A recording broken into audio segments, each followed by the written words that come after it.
Shablow. Pew, pew, pew, pew. We are back Another one. again. Another one. Another one. I need to make that a button. Yeah, we need a So, button. as you can already tell, since you clicked this and you made the conscious decision to listen, this is another episode of The Average Jays here with J and J. This is Jay, Justin Ruiz. And this is Jay, Jaromir Francois. So we're coming right back at you with that huge slickness. Oh, of course, we Yeah. need to show off. I mean, this is not really for the audio listeners, but if you Yeah. guys ever decide to go look at the video on YouTube, we just showed off our new matching tattoos. Woo. As some of you may or may not know, the other Jay was with the other Jay, and we got matching tattoos. So that Jay over there came down to Florida to visit me for a weekend, and since we love One Piece and we are family and we are one, we Hashtag decided over life. to get matching tattoos. Yeah, for sure. Um, so that was fun. But anyway, today's docket is filled with a plethora, if you will, maybe even a cornucopia, because we're Yeah. heading into fall and all that stuff. You get the theme. Yeah. So it's like a cornucopia. It is cascading down with the bounty of news. Some fun, some informative. We're not only here to make you laugh, we're here to make you think. We're trying to make you guys We're trying to woke. All unlock right. it. And Yes, then we are. Yep, we are unlocking the brain. All right. We are going to give you the key of knowledge to open up that chest of ideas that's hidden in your mind palace. We are here to expand your knowledge gonna and open the go through the sixth eye. universe. They say third eye, but I think six is Nope. way better. Six. Yep. Where everyone has three. Everyone knows this. You're born with You know third what? eye. Let's kick it up a notch. Since not seven is one of the answers, let's say it's the seventh eye. Mm, mm, So it's just I a believe seventh. that. So Yeah. you got like if you're looking at the video, this is also the reason why everyone should go check out the Yeah. YouTube page Watch and it. watch it as well. So I'm gonna map it out really quickly. So you got 2, 4, 6, 7. All right. Boom. We got the six Boom. down here. Obviously, these four are hidden, duh, Yeah. evolution. That's why I And then picked her. Like, seventh is right there in the middle. And you can only unlock it by listening to this podcast. You're welcome. So I'm gonna hand it over to Jay right now because we have some Marvel news. yes. And I'm gonna just top a little cherry on top of the Marvel news before I get into the Marvel news. As Jay said, this is if this was a ride, we're gonna meander through all this. It's gonna be like Yep, pow. it's gonna be like the Or wooden roller coaster of rides. yes, yes. Yep, it's gonna Um, hurt a little bit. You're gonna jostle around, but at the end, you're gonna have a great time. yeah, Even if you throw up, you're gonna be like, you know what? I'd do it again. yeah. So I know you heard the news with ScarJo Hansen because we had to Yep. think about it, or say her name phonetically. It's a Jo- Johannesson. yeah, Johannesson. Um, she reached a deal, but unfortunately for Mm-hmm. us normal people, we don't know what the deal is. But if Dude, you they can reach, see it. It was like $40 million. It's oh, they, non-confirmed. oh, oh, is that? It's non-confirmed. Like Okay, they're not going to leak those documents, yeah. but trusted sources are saying it was $40 million, which is like, and her statement to the public was like, I'm happy to say that we've settled and I can't wait to continue our relationship. And it's Okay. like, yeah, no duh. When you get Yeah, forty okay. million So dollars, like you got more news than I did. I just saw like quick tidbits. I was like, oh, she reached a deal, yeah. and then the last I saw was, oh, there's no details, but these details were released anyway. Whatever the whatever the case, Hmm. she got her due diligence. Um, Emma Stone is next. That's what we need to wait for. I Uh, Is she on still doing it? I was I don't know if that's still going on. I just heard this news, so I hope it's just going in the Hmm. right direction. So Yeah. hopefully that works out. I Especially for think, all actors in you this know, situation. just to take it for a second, I'll give it Yeah. right back to you. But I think we had something to do with this. I'm sure us putting out in our last episode talking about how she deserves it. Not only did we, put it out to the universe, got our prayers answered, but I can only imagine that because of our millions and millions of fans crying out Mm. and making it a trending topic on Twitter, because of us, um, she got what she deserved, honestly. Yeah. So I'm happy that we could help out Scarlett Johansson as well as the Disney company, right? We want them to Yeah. succeed, so I'm happy that we could do our part in helping them come to an agreement. Yeah. I now that when you say it like that, I felt like, all the humans on the world giving Goku spirit energy. So that's Yeah. that's what we are. We Yep. amplify. 100%. Yep. But to slip into the next Marvel news, so Venom 2 is out. Boom, boom, boom. So we know that I tend to get to these movies before Justin. Um, I'll get to it before it comes out of the theaters. Like yes, I'll go to okay, the yeah. theater and see it. I Um, don't know I when, but I'll go. I saw it. What's today? I saw it yesterday, October 1st. It was great. It's not like like when I'm putting it. When I first saw Venom 1, it was just a nice refresher off the MCU roller coaster. I was like, oh, I know Hmm. this is different. It's not like on that high level, but like I liked it. Hmm. Venom 2 was a nice continuing. Like, okay, we're still here. So No before, spoilers. no spoilers, none. Please, no. God, Sit no. down after the credits. Because I know Okay. after I left, I texted Justin. I was like, bro, the urgency is real. And I don't want to say any more. Like, I was like, when I stress One Piece, it's real. And I'm like, it's on that level. And I can't say no more. But No, you can't. to get into the movie, if for those who saw the last movie, no spoilers. Or actually, what do you know about it before I get into it? Because I don't want to spoil anything for the first movie. So I mean, like the first one, what came out like 2 years ago, right? I feel like Probably we're two, cool on 3 years. spoiler territory. Yeah. Um, I still didn't see it, of course, but I mean, it's like a Venom, right? It's from what I've seen like clips of and heard about. It's a little campy. It's fun. They kind of play up the whole Buddy Cop. I don't know if you. yeah, buddy cop aspect, but at the same time the gore, right? Like he's Mhm, just eating people. And I heard this one is like very gratuitous when it comes to like the violence. I know some spaces, I think it was like GameSpot mhm. gave it like a 3 or 4 because it was so like indulgent on violence. I don't know how that fits How they into it. I rate mean, it? Mm. yeah, it is rated R though, right? Nope. Like that's it. It's No, PG. it's not. It's PG-13. So let me Oh, just give you like the basic plot for part one. If you like, yeah. it's not the basic story that we all know and love. How like Hmm. he went to Spider-Man first and then Eddie Brock. Hmm. Same thing. Amoeba from space came down, got into Eddie Brock. Eddie Brock is a Okay. journalist.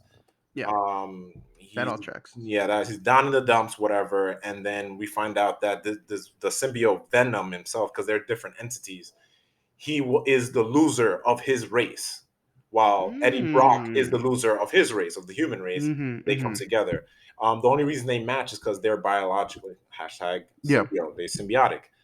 So he can Mm. leave Eddie Brock, but he will die. He's the only match. Long story short, obviously the Area 51 stuff, like, oh no, we have to stay in hiding. I just Okay. don't want to spoil it for you. So then we go into the end of the movie, and there's a scene at the end. Of one. This is still one, right? This is still one, yeah. There's a scene at Okay. the end that will tie into what the main plot of two is, Mm, which mm, mm. it's not spoiler now.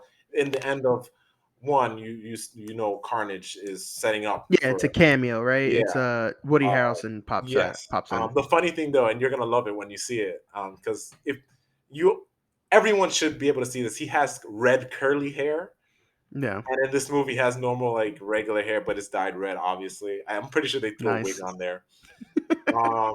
But I enjoyed the first movie, and it was all Mhm. right. Like I'm not gonna say I remember talking to one of my friends who's like super like, oh, it has to be this way. That's not how Venom was created. I'm like, dude, if you're upset about it, write a letter or you make the movie.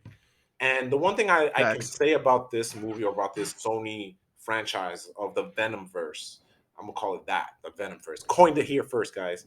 Before Mm. I guess yeah, I can't coin that. I can't. I take it back. I Don't feel shut me like down, they might Marvel. have Don't shut me I feel down. like they might have called that Yeah. already. But anyway, in this Sony Venom verse, I lost my train of thought. Um, yeah, where was I going with this? Sony Venomverse, Venom, Carnage, fake hair. Anyway, I'm gonna just it'll come back to me. Um, so we get Woody Harrelson at the end, Mhm. and I was like, all right, cool. Get to two, it opens up where these two left off. They're just like Okay, still cool. buddy cop movie, living like they're roommates. They're just like Mhm. the apartment's a mess. So They're you're like, talking about Tom Hardy being Eddie Brock and Venom, right? Yes, in part two. Yeah, they're just Yeah. there. They're trying to hide because the whole point of the first movie is that they can't just be eating people. Yeah. And then in the end of the movie, they come to like a conclusion of the first movie. They're like, Mhm. "Oh, we only eat bad guys." It's Mhm, gonna be mhm, mhm. funny. I think you enjoy it. Oh, that's what I was trying to say before. The one thing I like about both movies is that it's catered to the fans and it has that Mhm. silliness, and they stick with it in the second movie with this. I don't want to say campy, but the silliness between the two, and you can laugh at it. Yeah. I loved it. When I was in theaters last night, people loved all the jokes. Um, yeah, and it's not too serious. We could have easily Mhm. gotten a gritty Venom like a Yeah, of it's course. like it's kind of like Deadpool in a sense. Like not the same comedic sense, but Mhm. it doesn't take itself too seriously. Yeah. But yeah, Which I enjoy. That's good. I feel yeah, like you said, we coulda got that, like, super edgy early 2000s, like, everything's that everything dark is and black, like gritty. X-Men. Yeah, everything is black, tight suits. Like, we could have gotten that, but I'm Venom in a happy that tight they suit. didn't do that, yeah. Oh, you mean Spider-Man 3? Oh yeah. Wow. Spoilers, we'll talk about that too. Yes, we will. It's funny you say that. There's one scene I would like to say in part two, in Venom Part Two, where Mhm. um so in this part, Venom, Eddie Brock is like, we can't go around just eating bad guys Mhm. anymore because it's like they did it so much. They're bringing attention to themselves. Like there's this creature that's out Okay. there, but the only people that know he's Venom is the Asian deli or Asian, not deli. She's like a The convenience mart, yeah, like yeah. yeah, So the corner she's store the, she's the woman, only right? one that knows. His ex knows, because Mm. she's part of the first movie too. It's all in one cohesive movie. She knows about it. But those are the Is only it people like a character made for the movie, or is it someone from the comics? Do you know? I forget. I didn't look too Okay. deep into it. The reason I didn't go looking back at the books is because like I know it's its own thing, and I just was Mhm. like, I love adaptations. I don't need to see the same Yeah. thing. If I want that, I can just simply go and read the first origins of Venom. Yeah. I don't Yeah. need to go back, and that's what I feel like people should understand when it comes to adaptations. But yeah, the only few people know, and then so they're eating like chicken and chocolate because there's this ingredient in those two things that Venom needs to sustain life. But Mhm. That's obviously he funny. needs human brains. um yeah, and it's crazy, but when they talk about the gore, and this is just me because I've seen all the, like, we've seen Logan, we've seen a lot Yeah. of minor things. I don't think it's that bad, but I think I'm just there. I'm just like desensitized by it because I'm like, Yeah. it probably just happens, and I'm like, oh yeah, it's not that gory. And I'm just like, yeah. Like I feel like maybe for like the normal moviegoer Mhm. that might not know anything about it and like how like I mean he's like an anti-hero, right? Like Venom Yeah, is a bad guy and then a good guy when it like yeah. fits his purposes. Like he kills a lot of people, he eats a lot of people. So I guess like knowing just that little tidbit, like Mhm. you already know what you're getting into, right? And I think they get into it too, like with the second movie, Carnage, the character, and the human part.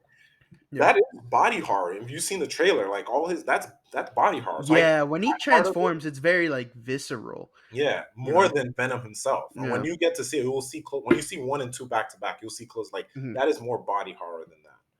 Gotcha. But yeah, from just gonna tell you tidbits from the trailer, so people that are listening or watching they don't get spoiled. But yeah, basically, at the end of part one, we know that Woody Harrelson's character is like, I want to talk to Eddie Brock. In part two, it kind of changes it up where he same similar situation where he's just like, oh, I just want you to write it my story because you're down in the dumps. Kind of I scratch your back, you scratch mine. He writes a little story, and then it's on the cover page of some newspaper. So I forget the character's name, but I'm gonna just call him Carnage, Woody Harrelson Carnage, because Carnage is a separate character. Oh, Cletus, Yes, whatever. Cletus, yes. Yeah. So Cletus he's in love with someone. He's trying to get an information out. Um, Okay. so that happens. But then, long story short, because of Eddie Brock and well, specifically Venom, finding something out that kind of finds all this, the killings that Cletus did. Mhm. It makes Eddie Brock famous, And then that's when you see in the trailer where, all right, we found all those bodies. Let's Hmm. put Cletus in the to the death penalty. Mm. And then in the trailer as well, he bites Eddie, gets some of that Yeah, and that's how blood, he gets and the yeah. yeah. So he getting all that, and yeah, it's a fun non-Marvel, like, oh, I don't have to watch Mhm. anything, I don't have to watch Spider-Man. Yeah, like I don't gotta watch I 20 movies Yeah, to you just get sit down and this. watch Yeah, Venom 1, and then, or if you already seen Venom 1, you're just tied to Venom 1. And yeah. I kind of It's just a miss nice those. like isolated Yeah. story. I kind of miss those. Like, obviously you can still watch, like, if you go back and watch the Captain America trilogy, you can kind of watch it without seeing Avengers. Yeah, I think you can watch it without seeing Avengers. I have to sit down and think about it. Yeah, I mean Um, they touch on. I feel like they do a good job, like especially like Winter Soldier being yeah, so like being story Solo. heavy. Hmm. Yeah, they do a lot of harkening back, so just catching you up to what's happening and not Yeah, necessarily needing to bog you down with a yeah. lot of detail. So And I would agree. still, the Phase One, or the original Phase One characters, are the only ones with a trilogy. Now that I'm thinking about it, so it's like, we'll have to Yeah, see how they do going forward, because all these other movies are only going to get their second movies. yeah. So anyway, I mean, yeah, except for Spider-Man, he's yeah, gonna get a third and one. and Yeah, he's been in a lot of movies. So, but then, yeah, like, if you yeah, were to sit down and watch, which I liked in, not to get off tangent, but what I yeah, liked in Homecoming is that they do a little YouTube thing of him doing all of yeah. Civil War, because you could watch that and be like, oh It's shit, just a quick catch up, which is nice. yeah, which is like a little one shot within the Mm. movie. And I feel like the Spider-Man movies have that same thing of like you don't have to watch all the other ones. They do a good way of like catching up, right? Yeah, The first Spider-Man movie is very isolated. You don't really need to know anything. The only thing you need to know is that Robert Downey Jr. is Iron Man, and that's it. And yeah, then the second one, they do the catch up of what happened, with Infinity Wars and all that. So hmm, yeah. yeah. But that's what I liked about this. But Hmm. just look at my face, and for those watching, that's how urgent you need to see this, So is the thing because I know you Because probably there's because seen there's some stuff. because there's a thing, right? No, I've actually been very good. I haven't seen any spoilers. I haven't read No time, anything. yeah, no blips, no I thumbnails, know that there's two after credit scenes, right? only one. I There's only only sat one. for one, and I've looked online. I only saw that there was one. You know But what? Because then, I saw something that said mid credit scene, so maybe I thought like how sometimes they do the one like right after and then they do the mid credits. most likely a Marvel Studios, but for this, it was just the one. And I kind of, Hmm. like, we sat there, and I was looking, like, every time I finish a movie, I look online to see if there's something there after, but it just seemed like they kept talking about that one thing. Hmm. And I'm gonna just stress it enough. I went with my cousin. I said to him, like, there's no way they're gonna put something after this Hmm. crazy of a bombshell. Yeah. It in itself So is, this is the thing that will get spoiled, right? Like this is the big thing. What you're talking about, this mid I don't credit want to say scene. it. Well, no, don't say it, of Yeah, course. yeah, But I'm saying like you're saying it's urgent because this thing, this big bombshell, is the thing that will get spoiled yeah. eventually if you wait, And right? but you know what's crazy? The only hint I can say is, like, you've seen. I'll just say you've seen the Mobius trailer.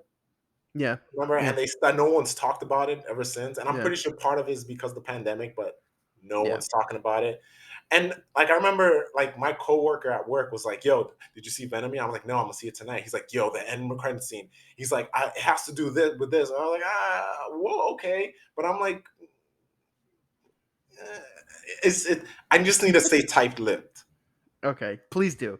So That's it's it. basically yeah, it's just and I feel like I know what it is, but I don't want to talk We or could talk anything. about it after. Yeah. So it's the bomb. It's the bomb, right? It's what could end the world. Yep. Yep, it's the bomb. Yeah. Yeah. So talking about not only talking about since we've now wrapped up the Venom 2 talk, Let There Be Carnage, everyone go check it out. Um we're going to get into everyone's favorite Venom, obviously, and everyone's favorite Spider-Man movie. No question at all. It is Sam Raimi's Spider-Man 3. Um Wait, did come you at say me. favorite? I had to Yeah. process Yeah. that. Like, Come at me if you think it's not your favorite because you're wrong. It's your absolute favorite. Obviously, I'm joking. It is a Yeah, terrible, you have to tell people you're joking because it can terrible sound serious. jigsaw puzzle car crash of a movie. It is too much and too little all at the same time, and Because it yeah. assaults your eyeballs. The best thing about it, I will say, and it sucks that we'll never get him back, and I mean never say never because of all the things, but Sandman, I forgot the actor's name, but he's a Oh, pretty yeah. big actor.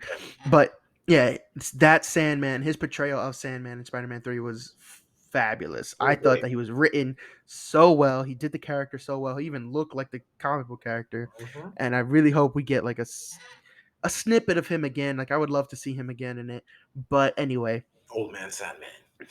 so the reason I'm talking about it not only because the connection to Venom, Yes. Spider-Man 3 was the first time we got to see a live action on-screen Venom in a big budget movie played by Topher Grace. You know Topher Grace, right? You I remember know who him? Topher is. You know, he was the main character of that 70s show, Yeah, I Eric. just wanna meet him so So he of can show me Star course, Wars stuff. when you think of Eddie Brock and this massive, muscular, big alien that eats people, you go, "Hey, that really skinny dorky kid from that 70s show. Mhm. That's duh, we need him." Yeah, so as you could tell, he didn't really portray the character that well. He even had some fun. Was it like 2 weeks ago? I guess he was getting some like Twitter harassments from fans being like, "Oh, Uh-huh. are you in the next Spider-Man or whatever?" And Why they everyone bully go him look it for? up. It's really funny. His response was like, "Yes, I'm in it." Plus, he started naming I like did see that crazy actually. random like movie tropes. I think he said like I'm pretty sure he said like the Wizard of Oz is making a cameo or Yeah, yeah, something he like said that. something like that. Yeah, yeah, yeah. It's he just made some like really outlandish claims, and I thought it was a great way to respond to people. But the director of Spider-Man 3, Sam Raimi, You who's should also know going his to be name. directing, you definitely should know his name. um he's also, he was the Evil Dead directors, Army of Darkness and all that, and then now he's going to be directing Doctor Strange Multiverse of Madness that's coming up, right? The second Doctor Strange movie. Yep.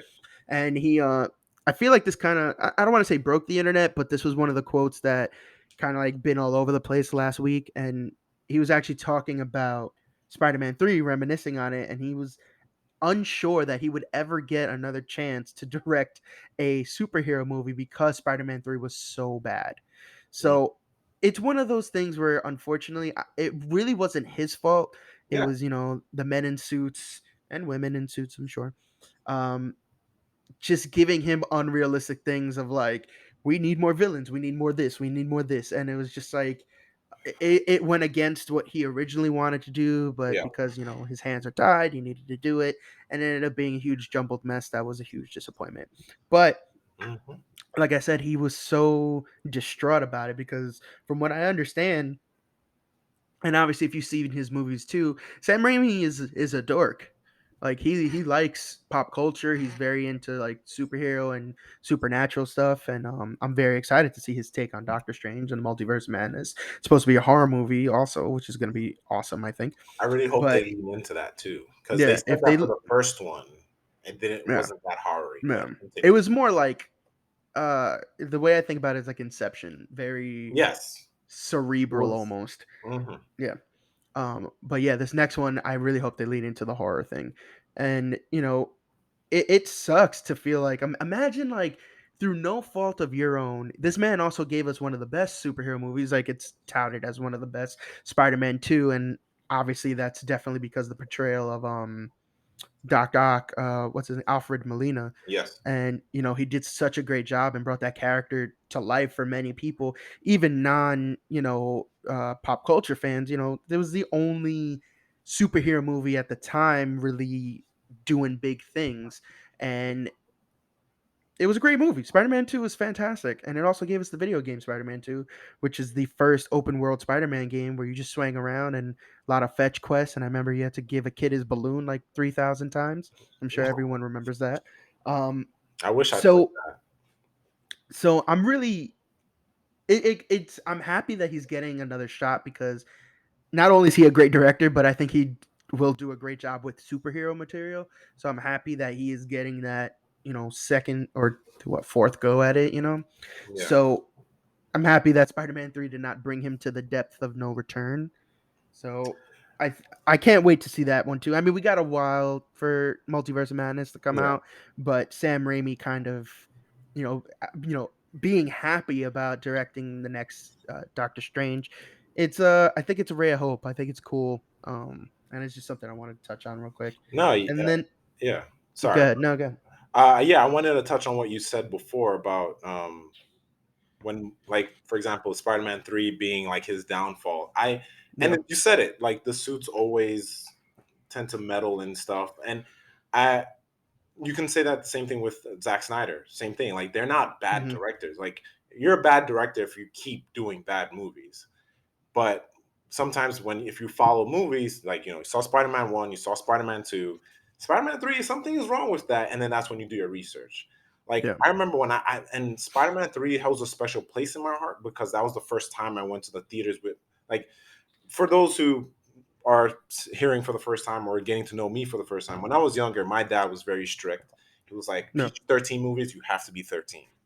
So it was like I was there, Same. and I went to the theaters with my cousin and my friend, and that's the only reason I care for Spider-Man 3. But even though I was in the Hmm. theaters, I like too much was happening. If you know Yeah. what we're talking about. But yeah, for anyone that gets blamed, and a lot of people get blamed, like Zack Snyder, and I'm sure at the time because I wasn't too into on the internet when Spider-Man Yeah. 3 came out, but with Zack Snyder, they're like Justice League is horrible, and I was like, yeah, but no one knows that he was thrown off the set, or the whole project because of his daughter passing, and what they brought in Josh Whedon to like Frankenstein this movie and do their whole thing, and it's just weird. And the icing on the cake, and in a negative way, is that they still left his name on there saying the director.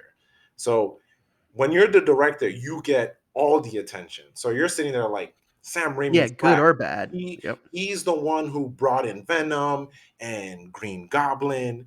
The only thing that and Sandman and what happened, and we all know it's not Sam Raimi's fault. And if you think it's his fault, do your research.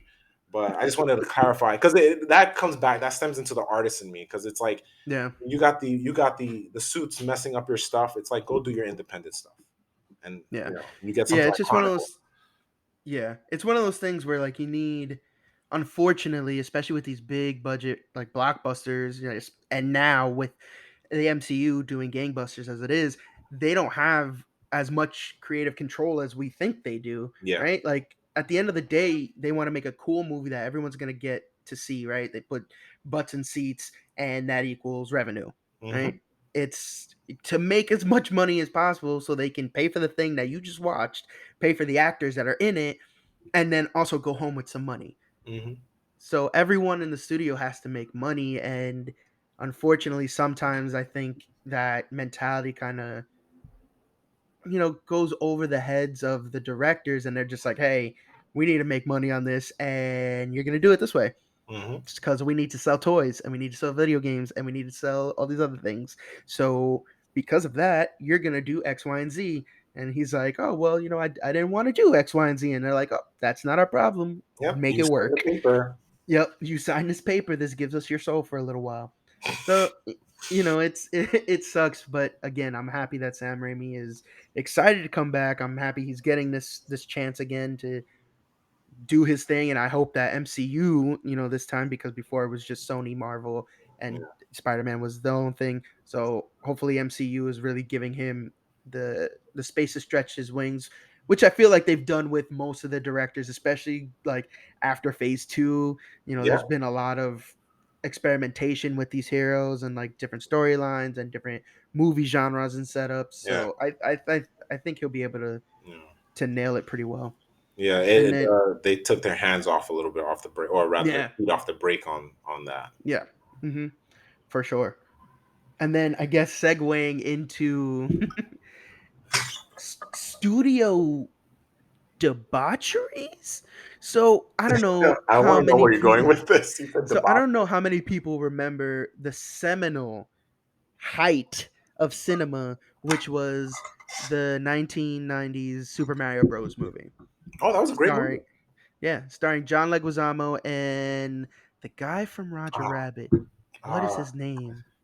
I know his name. I know it. It's there because dang. he's a very prolific actor. But whatever. He was also Smee in Hook. If anyone remember that Robin Williams classic. Uh, Yes. Jeez, man. All right, Keep whatever. talking. I got you right now. So Keep anyway, going. Jay will fact check on that. But everyone remembers that was a amazing movie, not destroyed by corporate suits and directors and producers that didn't know Bob what they were Hoskins. doing. Bob Hoskins, yes.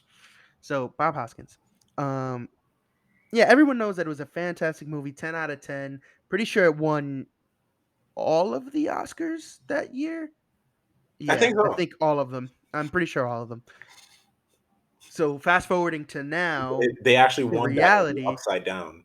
yeah, into reality, unfortunately, I remember watching this movie and being like, "Whoa, it's Super Mario Bros. This is Yeah, when amazing." you were a kid, right? When you were a dumb Yeah, and it was kid. like when I was a dumb kid watching it, and they had weird metal boots, and Yoshi was a really weird, gross lizard thing, and the mushrooms were actual like fungus that were growing on the walls, and Bowser was a disgusting body horror monster thing. That was And body horror. oh, and the Goombas, I don't know if you remember, the Goombas were like really weird, shrunken headed thugs in this neo future Yes. Mushroom Kingdom thing, and Bowser was like a business guy, drug Business. lord, kingpin, and then later on he All transforms correct. into the dinosaur turtle.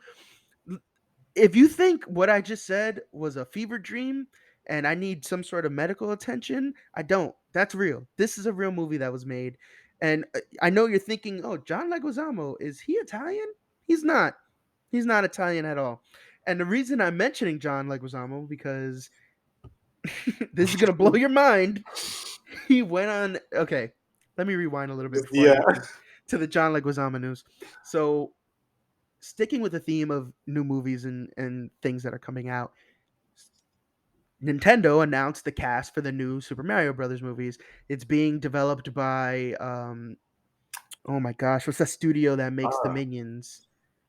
I'm really flubbing today. I'm Illumination, Illumination. Illumination. I said So Illuminati. Universal Studios, Universal Pictures, and the Illumination studio is making the Super Mario movie. So this cast list came out and it just rocked the internet. The memes have been crazy. I saw one which was my favorite, and it had a Italian flag at half mast. I saw that. Oh So yeah. It's when like, flags are at half mast, for people that don't know, it usually signifies a very terrible thing or a death, very significant death. So I saw the Italian flag at mast, and they said that Italy had just heard the news that Chris Pratt was going to be Mario. So apparently, not only does Mario have a very recognizable voice in Chris Pratt's voice I think is very unique, and anyone can kind of be like, "Oh, that's Chris Pratt." Uh, Studio execs from Nintendo actually confirmed that Mario will be talking a lot. Like they didn't say, "Oh yeah. no, he's gonna talk and have he's going to be talking a lot throughout the entire movie." So it's gonna be different, and I think I have the same mentality as you did for Venom. Right? It's an adaptation. Like you can't take it too seriously because it's probably gonna infuriate a lot of diehard fans that have been with Mario since the NES days, Mhm. because Mario's very particular, man of few words, barely ever speaks. He says onomatopoeias like "wahoo" a lot Yes. and "let's a go," Or but it's a Chris me. Pratt is voicing him, and John Leguizamo in the old '90s Super Mario voiced Luigi. Well, didn't he played live Well, action yeah. the character of Luigi. Bob Hoskins was Mario. Mario. So Luigi this time around is Always Sunny in Philadelphia alumni Charlie Day. So it's weird. So we have Chris Pratt as Mario, Charlie Day as Luigi, Anya Taylor Joy as Peach, which honestly I think was a great casting because at some point she has that very soft voice. Yes. So I think she could do Peach pretty well. So Anya Taylor Joy as Princess Peach. We have Keegan Michael Key as Toad, which I don't know if anyone else knows what Toad sounds like. It doesn't sound like It doesn't, Keegan but Michael Key. I know it's gonna be Mm-mm. funny. Oh, That's for yeah, sure. like that's gonna be great. Jack Black as Bowser. Jack It could Black go. as It's Bowser. either spectrums. It could go good or bad. Jack Black as Bowser. I feel like honestly, Jack Black is very, he's into the overacting and kind of like silliness of roles when he gets them right. It harkens back to like Kung Fu Panda and stuff like that. Hmm, hmm. So when he does voiceovers, he gets very animated, even in person when he does things, Yeah. very over animated, which I like. And to see Bowser in that light, I think would be really funny. Hmm. Um, yeah, I don't know. And Seth Rogen as Donkey Kong. I don't know. Hold on. Oh, I'm gonna yeah, say that again. I'm gonna say that again yeah, because I didn't yeah. even believe it. Hold on. It's Seth Rogen as Donkey Kong. Okay, You know, the guy from Pineapple Express, the Jerry yeah. curl, Seth Rogen, the really funny guy who's always high and now makes his own strand of weed, and he makes pottery now as a hobby, which is really nice. He And actually he's makes gotten really really good good at pottery. it. Yeah. Yeah, he's gotten really good at his pottery. But anyway, yeah, That that guy, to super me bad, that's the weird. guy who helped write Super Bad, him, That's he weird he AF. is Donkey Kong. Like it's Because insane. I grew up playing that, and all I hear is "okay." That's not Seth Rogen or "oop." Like, Yeah, the weird thing is like we're gonna be getting these characters that largely, besides like Peach, yeah. none of them really talk. In all the games and stuff, Mario, Luigi, Toad, they have like one or two words or like grunts and stuff like that. Uh, Donkey Kong, same thing. It's usually a grunt or a noise. Bowser, it's usually just like roars and grunts. Really, I mean, Luigi, we've heard say a couple words once in a while. I mean, Mhm. everyone knows if you've played Luigi's Mansion, he always does the Mario, Yeah. that kind of thing. But I don't know, man. It's gonna be super weird, super duper weird. It's gonna be weird, and I hope it's good. Yeah, I hope it's a good weird. I hope it's very silly. They have a couple of shared people in this movie from the Lego movie, mainly Mm, Chris Pratt. Charlie Day was the astronaut yeah, in Lego movie. that was good. I'm really hoping they keep that vibe. If that vibe, that the Lego movie, Lego Batman, Lego Movie 2, if that vibe of like fun for all ages, they have jokes for adults and kids, it doesn't take itself too seriously. Mhm. If they bring that to Super Mario Brothers, I feel like it could be a really fun time for people. I So can who see that. knows? I'm I'm 100% behind that. I'm really hoping it pays off and it's not awful. Nintendo's very protective of their IPs, their intellectual properties. Mhm. So I can't imagine they would get into a situation where it's not going to be like portrayed correctly. So Shigeru Miyamoto was the one. So they dropped this at their press conference, the Nintendo Direct. They do a couple throughout the year. It's always to highlight new Nintendo news that's coming through.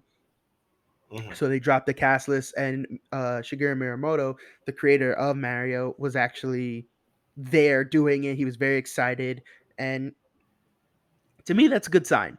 And who knows? Maybe it's like a marketing stunt or a corporate stunt to get people behind it because this guy's okay with it, so everyone else is gonna be okay with it. And I really hope it's not that. But I mean, the Minion movies and Despicable Me's and stuff have done very well. The other Yep. Illumination stuff has done good. I'm hoping that it's gonna be great. The only thing that sucks is like there is that high expectation because it's such a beloved characters and a beloved franchise that feel like there's a lot of room to mess it up. Yeah, you can say it. Look, kind of. Let me just like take it back a bit. Hmm. The horror that was the 1993 Mario.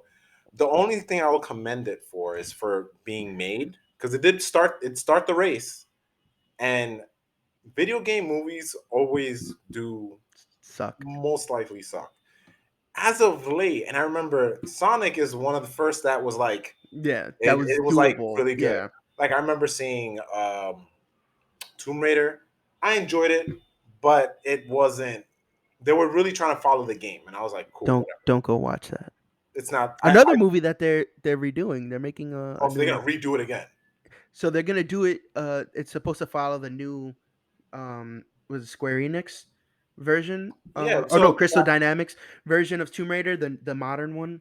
yeah, because I know I forget her name. She was in Ex Machina. She was the new Tomb Raider because it was Angelina Jolie, this girl Mm-hmm. from Ex Machina. So they're gonna Mm. do another reboot.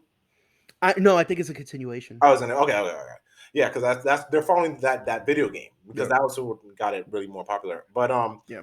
yeah. So you got Sonic. I forget who did that. And then you got Pokemon Detective Pikachu. Like Oh, when it comes to like fantastic! when I'm Best thinking of like one. Yeah. Nintendo stuff.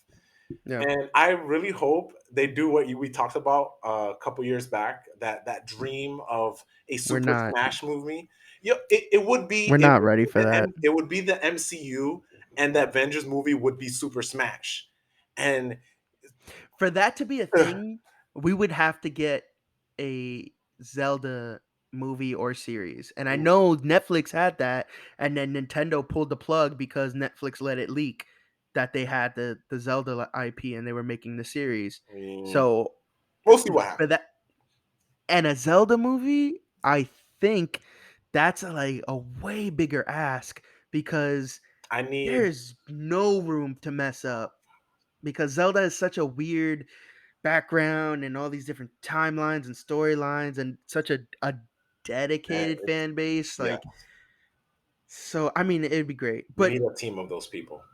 rewinding all the way back, I Yes, mentioned John Leguizamo, yes. great comedian. Love his seminal work in Ice Age. It's the thing that really catapulted him to stardom. He's Sid the Sloth in the Ice Age movies. Hmm. I like how you try to So do the John, lisp. John Leguizamo, he went on record on Twitter, I believe, and he was like, "I'm so disappointed in this casting news. I'm the only verbatim. Oh wow. I'm the only one that can make this movie work." And Ooh. I don't know. He must have gotten a very controversial surgery to implant a third testicle because the balls that this guy had The to oh, say it is unimaginable. the One, audacity. your movie was god awful, and there's literal documentaries out there talking about how much you hated it and how much everyone else hated being there. But you all signed a contract and you didn't want to get sued. So not only did you hate that movie, and I'm sure you've grown to like it, as a thing you did, Mhm. then you are upset that they didn't contact you for casting. Bro, what? Like besides Ice Age, and I know they made like 15 of those movies. Yeah, It's like the new Land Before Time. Like, yeah. what else have you really done? Like, And that's he's the type of relevant. yeah, he's the type of person when I see him in movies, I know it's gonna be good, but like not as Hmm. he's the former. Like when he was in John Wick, I was like, I Hmm. like him, but he's not like And that's the thing. I like him. I like John Leguizamo, and I yeah. think he plays his character roles very well. But to To hold a me, this movie, strike this to this strikes me as I don't know if you remember when they were doing Dark Knight and they were there was like news and news reports saying that Jack Nicholson was upset that Christopher Nolan didn't come to him for the role of the Joker. uh, Do you remember that? I So vaguely, but go So ahead. apparently, this is just some another stupid thing that's trapped in my mind forever. So apparently, back then he was upset. He said that he would have turned down the role, but it was like a gesture of goodwill that Mhm. they should have gone to him first before cast. It was dumb. That's what it was. It was dumb. Yeah, So I feel like it's the same thing. yeah, I can agree with that. It's like, no, John Leguizamo, I'm sorry. You shouldn't have been in this movie. Number one, and number two, I don't think you truly have what it takes to get this movie off the ground or to do it right. Mhm. It was just a very, very weird thing on the internet. And I think from now on, we're going to have a segment called Weird Things. And it's just things that people say that are just from left field. Like, I like that.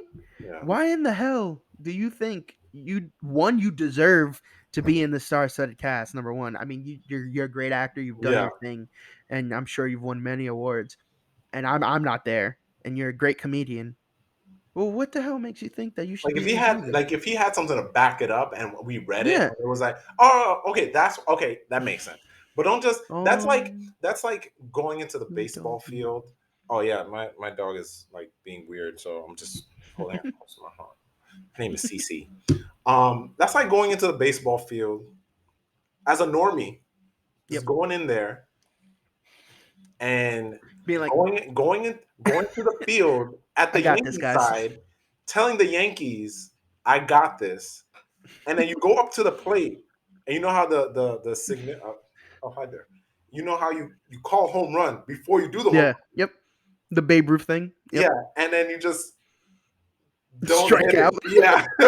Yeah, You just I know get beamed in I the know face. sports terms. It's just I'm just trying to be really cool with my words. You just don't hit the ball. You miss it, Just and whiff it really big time. or you do hit it, but it pops back. You know, that's what that is It to me. all I imagine is another weird pull. If you've ever seen the movie Chicken Little, Uh, and there's a baseball scene where he's like, you know what? I'm gonna make my dad proud. Like, I got this. And he swings the bat when he wasn't supposed to, and he cracks a home run. Like he does, he freaking nails it, and no one yeah. was expecting it. All I can imagine is John Leguizamo walking up. He goes up to the umpire. He's like, I got this. I'm gonna sub in. I'm batting right now. I'm a pinch hitter. All right. And everyone's like, "What is happening? What is happening?" And he's like, "Guys, chill out. I got this." And the pitcher's like, "This is okay." Throws the ball, and John Leguizamo just stuck. He's standing still, and he's like, "Oh, did it happen already? What?" Like, I can only imagine that it would have been a dumpster fire. Like, there's no way. But to each their own. He's clearly on that Hollywood craziness that they are just like, yeah, I should have had this. I'm the only one that can make this work. How do you not come to me with this?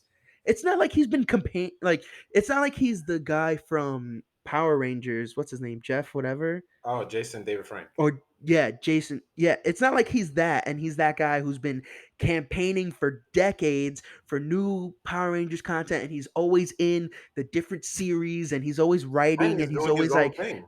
yeah, doing his own fan film now, like all about inspired by the Power Rangers. John Leguizamo has not been preaching the good word of Mario since '93. Yeah. That's not a thing. I would like to give him benefit of the doubt and Nope. hope that he was going like this and say, "Oh, this is gonna make people laugh." And if he was just trolling, I'm behind it. You know But if what? you are serious, this is like I Schrodinger's cat. We will never know unless he came to your house and said I was playing. I guess so, yeah. I really hope in his mind he was joking and he wasn't like, yo, people are gonna people are gonna back me up on this one. So I don't know. Release the Just some more what's like the how they say release the Snyder cut is gonna be Yep. that. Release the Release the Leguizamo cut. Cut. Yes. Yep. Listen, I hope it exists. I do. I would love to see it. I hope he's penned every freaking sentence of this movie that Oh he my wants god, to make. that would be And I funny. hope it goes out into the internet and it blows everyone's mind. And everyone's like, damn, Yo, we should have. what if after the movie, after '93, there's just like think of just try to picture this in your head, guys. Everyone listening, just a montage of him just you know equations on the wall, like how do I make a perfect Luigi? Not even a Mario movie, it's a perfect Luigi. So any movie that has He just wants to be Mario, the perfect supporting cast member. exactly. He's just there, crazed, bearded, gallons of like milk and alcohol, and he's just crazed. And you just see like the calendar flipping, seasons going by, and that's why I'm he typed imagining a combination of Rocky training in the snow exactly, with you remember the scene from Hangover when Alan is coming down the exactly. escalator and all the All the equations. yes. Also like in Beautiful Mind, as well as Oh wow, you're putting all these movies together because they yeah, this is what's happening in my brain? And then also I'm just seeing a bearded like Al Pacino from like Serpico, Oh my god. bearded John Leguizamo just throwing coffee mugs against. He's like chain smoking, and he's just like freaking out, just like it's in here. I need to get it out. And then finally he just sees like the equation, but it just says number or player two. He just circles Yeah, two, he's like crying. His and then eyes are he's like, like bloodshot, I and see he it. finally he like takes a breath and he looks up and he's like, I've got it. And it just like all the notes and everything spells out player two, and he's just like, I understand. And then it's just like SpongeBob when he writes the essay, and he's like, "I'm Oh. doing it, I'm doing it, and some of these, and some of these," and he just like lightning bolt hits the stem of his spinal cord, Yes. and then just explodes his brain, and he's able to write it. Just, I truly hope that that's a thing that I get to read. I, I, oh, I want the Leguizamo script. I want that. I want to be a part of that. That sounds great. We just made a movie right there. We just made a You're movie. welcome, Nintendo. Like, Jeez. you're welcome, internet. Like, Yep. Yeah. after our time, after we cease to exist, this will be on the internet. And then they'll make a Well, movie that's about us true. making a movie about this. Boom. We've cemented our, I guess, our notoriety. Yeah.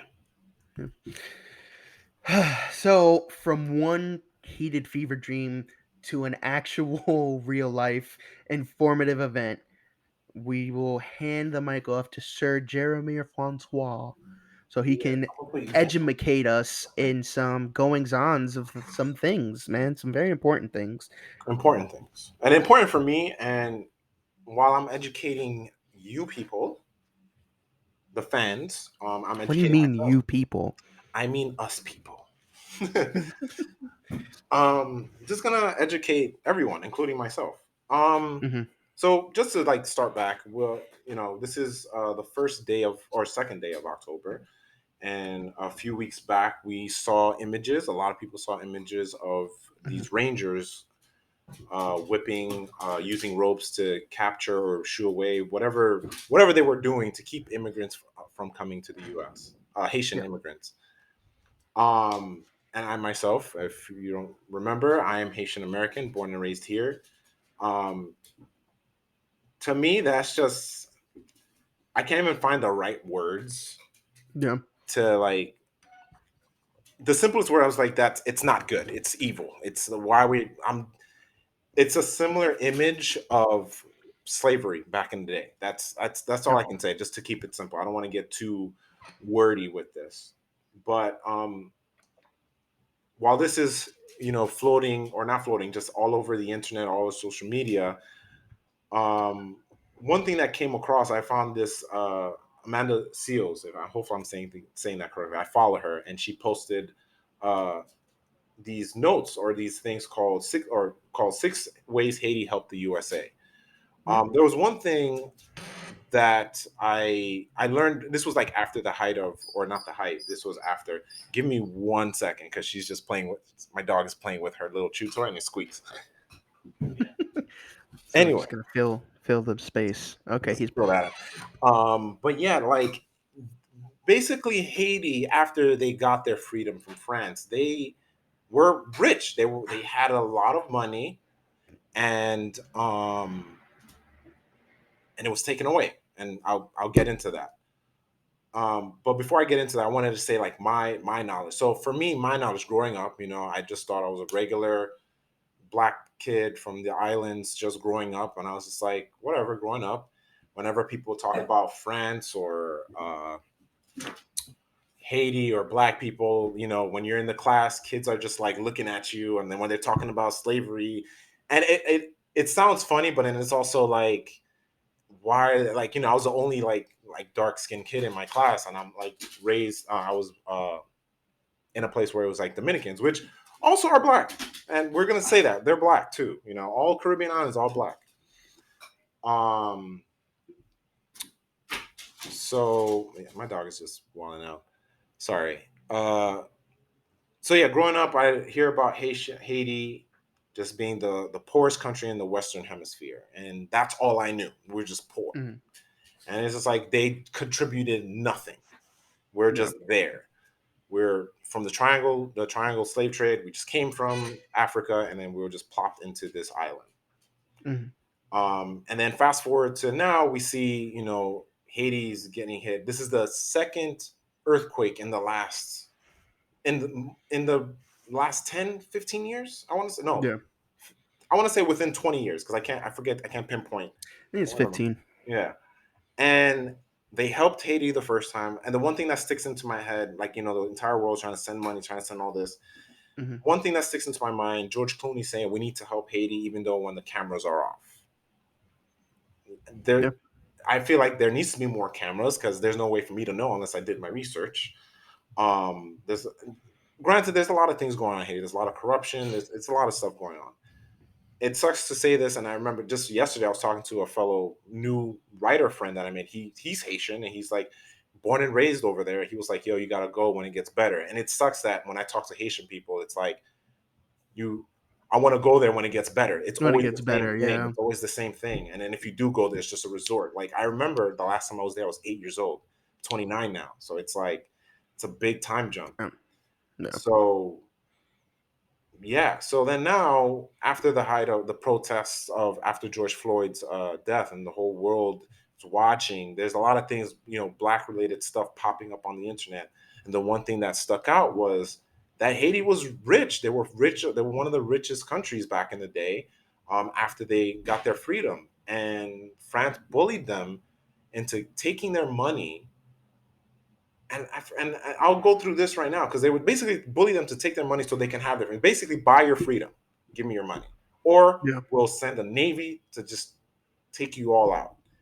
It's crazy, and not to get super nerdy into it. And I know for any One Piece fans, like it makes me think of the Buster Call. Like you're just gonna blow up an Yeah. island full of people just because they want their freedom, which is crazy to Yeah. me.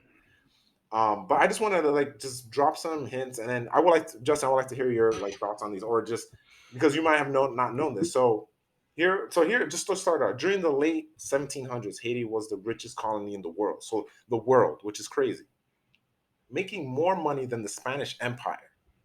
Ridiculous. Yeah. It sounds fictional to me because growing up, I thought Haiti was nothing.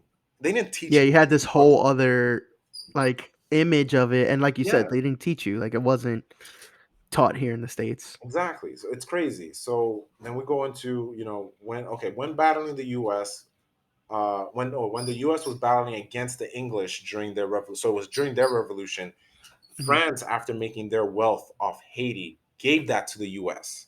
So the US got their Mm. money.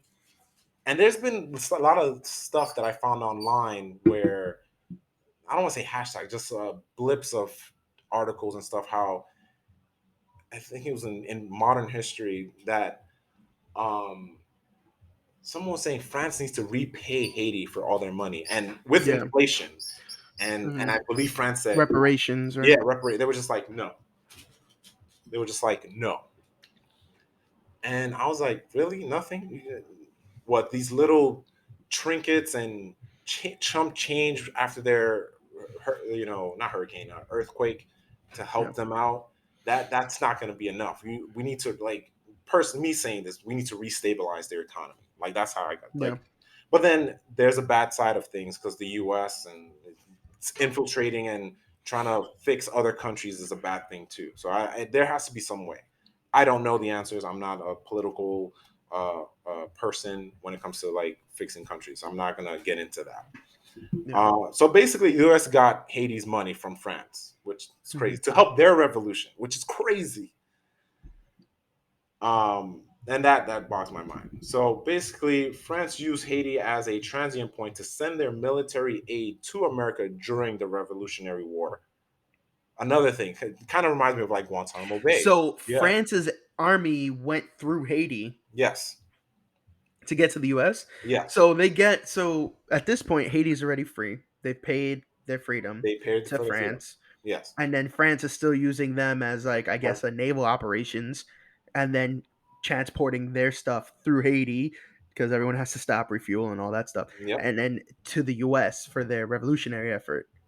So Hmm. during Hamilton times, that's And wild. even all the items, gunpowder, all that using their base as strategic stuff Yeah, to basically win their war. Right here it says the Battle of it's Saratoga. crazy. It was one of the most famous battles. Hmm. We were a part of that. Or I say we, but I mean Haiti was a part of that. Mind-boggling. So to me, it's still I can't believe it because it's like Haiti, That's pretty small crazy. country, and I It's don't re- want to it's sound just an island. Like yeah. it's a very, and I mean I guess it makes sense as like, using Haiti as a strategic area just to Hmm. like go in, hide out, or go in, resupply, and then come back. Yeah, It's not that far from the US. It's right on the Caribbean islands, right? yeah. It's in that chain. So they can easily take a couple days, go there, and then double back and do what they gotta do, which is I'm sure what you're explaining here. That's intense. That's pretty crazy. And then, well, and this goes for all Caribbean islands. Like, Yeah. it's just like being used, and then like it's first of all, it's rich in like all the like earthly elements. Like, Hmm. I don't know what all the all the farm stuff, like agriculture and all that stuff. Just it's Hmm. rich in that, and then it just gets diminished by all this, and it really sucks to hear. And now, Yeah, oh because if you think about yeah, it, like not to rub salt hmm in the proverbial wound, but hmm like if they weren't ever touched by these war efforts that technically had nothing to do with them, right? hmm If they never got involved in that, where could they have been? I like What? today, yeah, Yeah, like today, how could their trajectory have changed? hmm Because if they were so, you know, rich in like crops, agriculture, uh, agricultural hmm elements and stuff like that, who knows? You know what I mean? If they didn't get, pilfered and used, yeah, where could they have been? Could their society have been more stable? Could there have been less corruption? Could there have been more room for monetary growth? And could they have been a better financial powerhouse than they are now? yeah. You know, A who 100%. It's stuff most that I thought of, likely yeah. we don't know, but most likely the earthquake still would have happened. But Oh, yeah. would it have been to such a scale where they needed everyone else's help when maybe they would have been okay with their own aid and just needed like FEMA, the UN to drop in and help them out a little bit, Mhm. opposed to truly needing the world to step in and help them because they had next to nothing. Yeah. It makes me think, like, obviously, the earthquakes would have still happened. Hmm. Um, and it's crazy, and not to get super into it, like, art reflects a reality. I always think of Wakanda. Like, Yeah, obviously, yeah, not in that high-tech version of it, but it could have been great. And and we'll never know. and That's the we'll thing that never know. sucks. And Yeah, yeah, exactly. Um, And then, to be honest, not to get off trail on this, that just yesterday, the last couple of weeks, two friends of mine sent me like a post about a woman in Brooklyn who's Haitian. She wanted mm, to bring the Haitian community of artists together okay, next week. I didn't get like it was too late for me to like get in, but just I can now that I'm aware of it, I can be a part of that. yeah, But just seeing that, like, it makes me think like the Latinx community is getting more recognition. Like Haitian as a people are going to start getting more yeah, recognition as well, and not just like the it's. I don't want to just talk about like the little like I don't want to say race, but cultures and stuff like that. I don't want to just say like, but black and Spanish, brown, all these people are starting to get pushed up and getting yeah, more recognition, and I love that. And hmm, especially for me as a Haitian, I'm like, yes, like Haiti is like hmm, getting up there too. coming up. Yeah, Yeah, yeah, and but seeing their history is what saddens me now as a 29-year hmm, old. It's like, wow, like we were something. yeah, Um, but yeah, and then this one here, we got like three or two more, three more. So Haiti sent men, so men of color, obviously, hmm, for the American Patriot cause. So we helped hmm. them. Wow. But then I did know that there were slaves that Yeah, were part of it. But then obviously slavery was still a thing till the emancipation. the, What am I yep. saying? That? The Emancipation yeah, Proclamation, these words are the so Civil huge. War. Yep. Yeah, till the Civil War. So we were helping them free themselves because we believe in freedom. There was the French Revolution as well. It's crazy how humanity wants one thing, but we keep trying to Mhm. subjugate other people, which is we don't learn from. It's like humanity wants one thing, and unfortunately, Hmm. they'll do whatever it takes to get it. So Hmm. it's not like they're doing, pure of heart. They're trying to To accomplish get it this. and keep it. Yeah, this idea of freedom. Unfortunately, in this very fallen world, somebody's freedom like costs another person's freedom. Like we in what world history has shown is kind of like, all right, you want to be free, you want to do this, okay, you're gonna have to fight this other thing so you can have your freedom, so you could truly be free and on your own. And in that, we Mhm. destroy thousands if not millions of lives in other countries in the process. But as long as we get our freedom, we're good. Yeah. And it's not just the US, like other countries have Oh done it yeah, as well. 100%. This But is this the everywhere. US being kind of like big brother type, like we're the biggest ones that, we're the biggest offenders. We've done a lot of terrible things to a lot of nations, and in the grand scheme of it, the 2020 vision of it all, Yeah. hindsight, sorry, so hindsight being No, 2020, I picked up what you put down. uh when you look at it, you know, we're finally getting to a space, I would say, where we're truly trying to lift up these many cultures and races that have been put down for so long. Hmm. And it's definitely not where it should be, but I think it's again another thing of like when we spoke about last week, um or not last week, last episode of the episode Yeah. before it. It's not where we want to be, Yes. but we're getting there. Yes. Baby steps, and with the baby steps come the growing pains. Yeah. Because like you said, right, I'm sure you're not the only 29-year-old Haitian guy that's now like realizing not only the wealth that Haiti had, and wealth not only being financial but in terms of supplies and strategic value that Haiti had for the US and other parts of the world. But you know you look back on it, and then you see kind of like where it came to a head right now, being a very poor nation and needing a lot of help from other countries. And then on the flip side of that same coin, in other developed parts of the world, i.e. the US, right, having Haitian artists come together, we're seeing it kind of get lifted back up, right? Yeah. At least in the public eye, it's like, hey, we're here, we're doing this, we have value, and let's look at where we come from to help bolster them as well. Yeah. No, Yeah. and yeah, and I love that you put it in those words. Um, yeah, I just reading this and it makes me, and then it's crazy when I even did my own research when I was writing for this was like after Black Panther.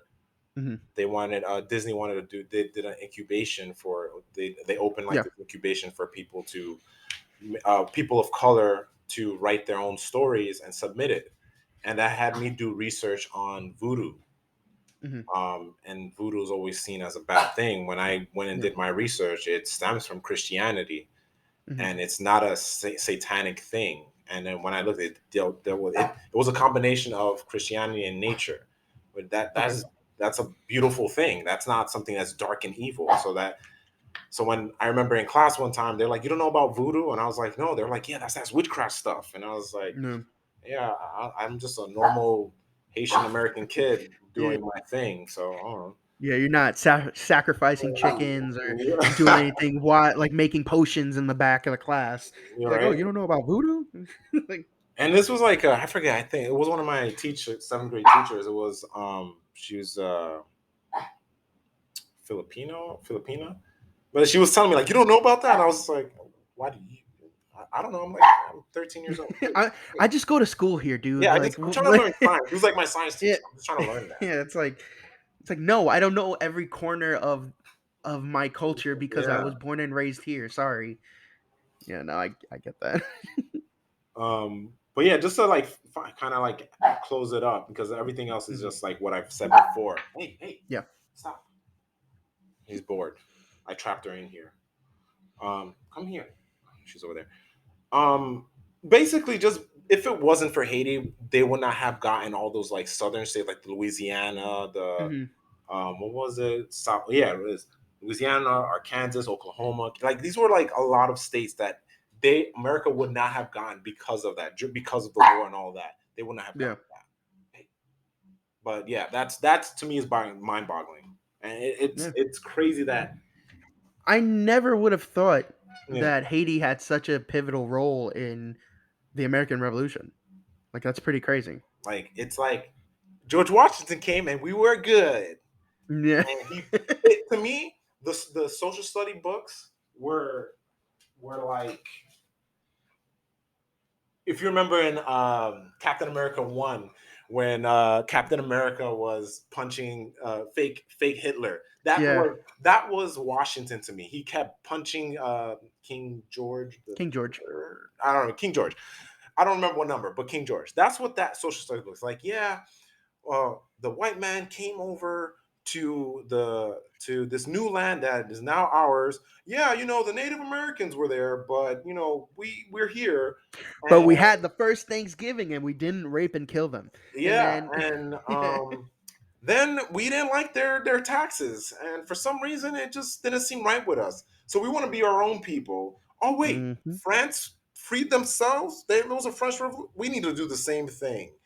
And oh wait, George Washington, our man, he's on our dollar. He's on our dollar bill. He's gonna be in our dollar. Like that's what it felt like to me, just looking back at our history. Well, you got to think about it. It's very like one whitewashed, right? Oh It is what it is. It's yes. very whitewashed. And two, it's what we learned was I can't think of the actual word, but it was almost like a fairy tale version of what it actually Oh was. yes. You know what I mean? Like it was a very like it, almost like to the point where George Washington and other founding fathers they're idolized, Hmm. right? And it's We have Mount Rushmore. oh well, yeah, we actually have a mountain erected to them, Yeah. but it's one of those things where, unfortunately, because the victor writes history, right? It's whitewashed and it's kind of just immortalized as this like such like it's such an honor, like it was such a great thing that we accomplished, Hmm. and we have in what I know, and I'm not an incredibly worldly person, but I like to think that I have some knowledge. America and the US unfortunately has this thing of like, we're the best. Like and it's the rest of the world is like, "Are you?" Like in the UK and Britain, right? When they learn about the American Revolution, it's not called the American Revolution. Yeah. It's like the Great American Uprising or something like that, Yeah. or the Revolt. I forgot what it's called, Yeah. but it's not a revolution. It's not something that's glorified. It was we had these colonies and we made a deal and we were like, hey, you can go and do whatever you want. We're not going to do anything bad as long as you pay us our part because Mhm. we helped you get over there. And at some point, somebody didn't like that. Somebody didn't like that we were getting taxed. And like you You said, we know, were just like, you know what? F that. Like, it made me think of some dude in those like old timey slacks was like, "Let me speak to your manager." yeah, it was an That's what I old thought of timey. It was an old timey with Karen. wooden And teeth. listen, it gave us the country that we have now. We enjoy a lot of freedoms. Just the pure fact that we're able to talk about these things is insane. A Facts, lot of there's parts of the world where you cannot express your own opinions. So the good happens out of the bad sometimes, but we need to see the bad, right? and that's the thing. But we got to see the bad. That's the thing. We cannot forget that we enjoy these splendors because of terrible things. So let's not make those mistakes again. Let's not break down people to climb a ladder. We can't do that. We cannot continue to do that.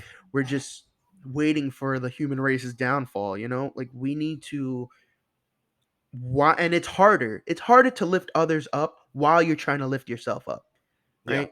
yeah, It's harder, it is.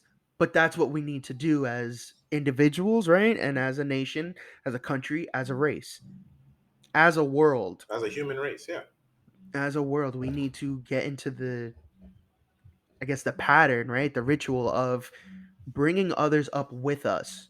There's no more room to step on others while we make it to the top. Clearly, that has not worked so far, Yeah, and we're still you doing know, it, which is and crazy we're still work. doing it, So, and then these conversations, like I up until now, I had literally up until you spoke, I had no idea that Haiti played such a pivotal role in the U.S.'s freedom, yeah, and I'm pretty and sure there that are is others.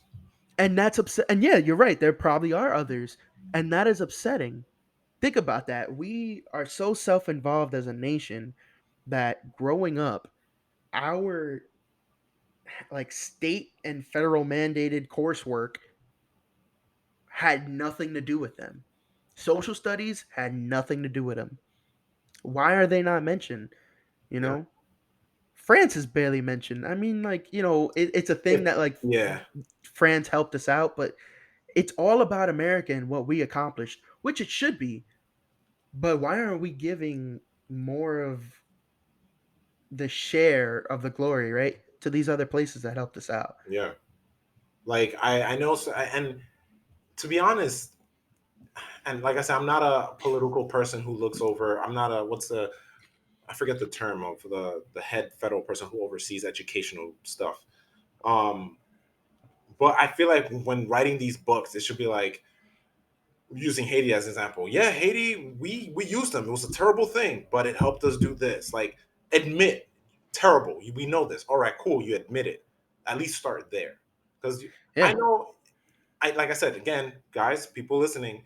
I don't know stuff when it comes to political stuff and how money works when it comes to the systems, but I know it's difficult to do reparations. But start with like you said, baby steps. Admit it. You know you were wrong. Like I want my kid to read a book like, yo, Haiti was a part of this. We like same thing whenever I watch that Cinemax show Warrior, the Chinese coming, they were a part of the railroads like in California, like they were all a part of it, and they get demonized, vilified. Anyone that's not white. And look, I don't want to because I'll kind of like off tangent. Like people say like, oh, when you talk about white people, you sound racist, blah blah blah. But I'm like, no, this is facts. We're not facts, but this is my yeah, truth. yeah, Like, but we're not. It's also not. It is fact. yeah, It's not like we're excluding like there was a bunch of black people that were help building this nation. Like yes, yeah, there were, but they were slaves. They didn't do it because they truly wanted to do it. They did it because they were kind of forced to, and then this was their home, yeah, and they ended up wanting to free their home as well. We Civil War, we got the North and the South, right? The North fought to keep freedom for black individuals, and I mean, it wasn't really true freedom, but it was better than what they had in the South.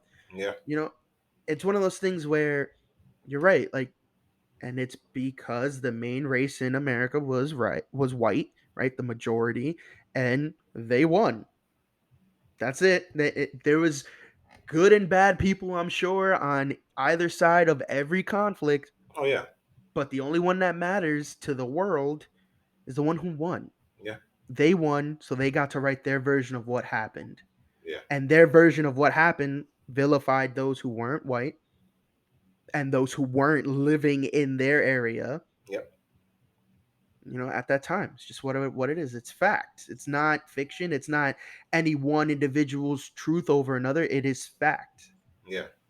you know And kind of like to like get on our falling action here.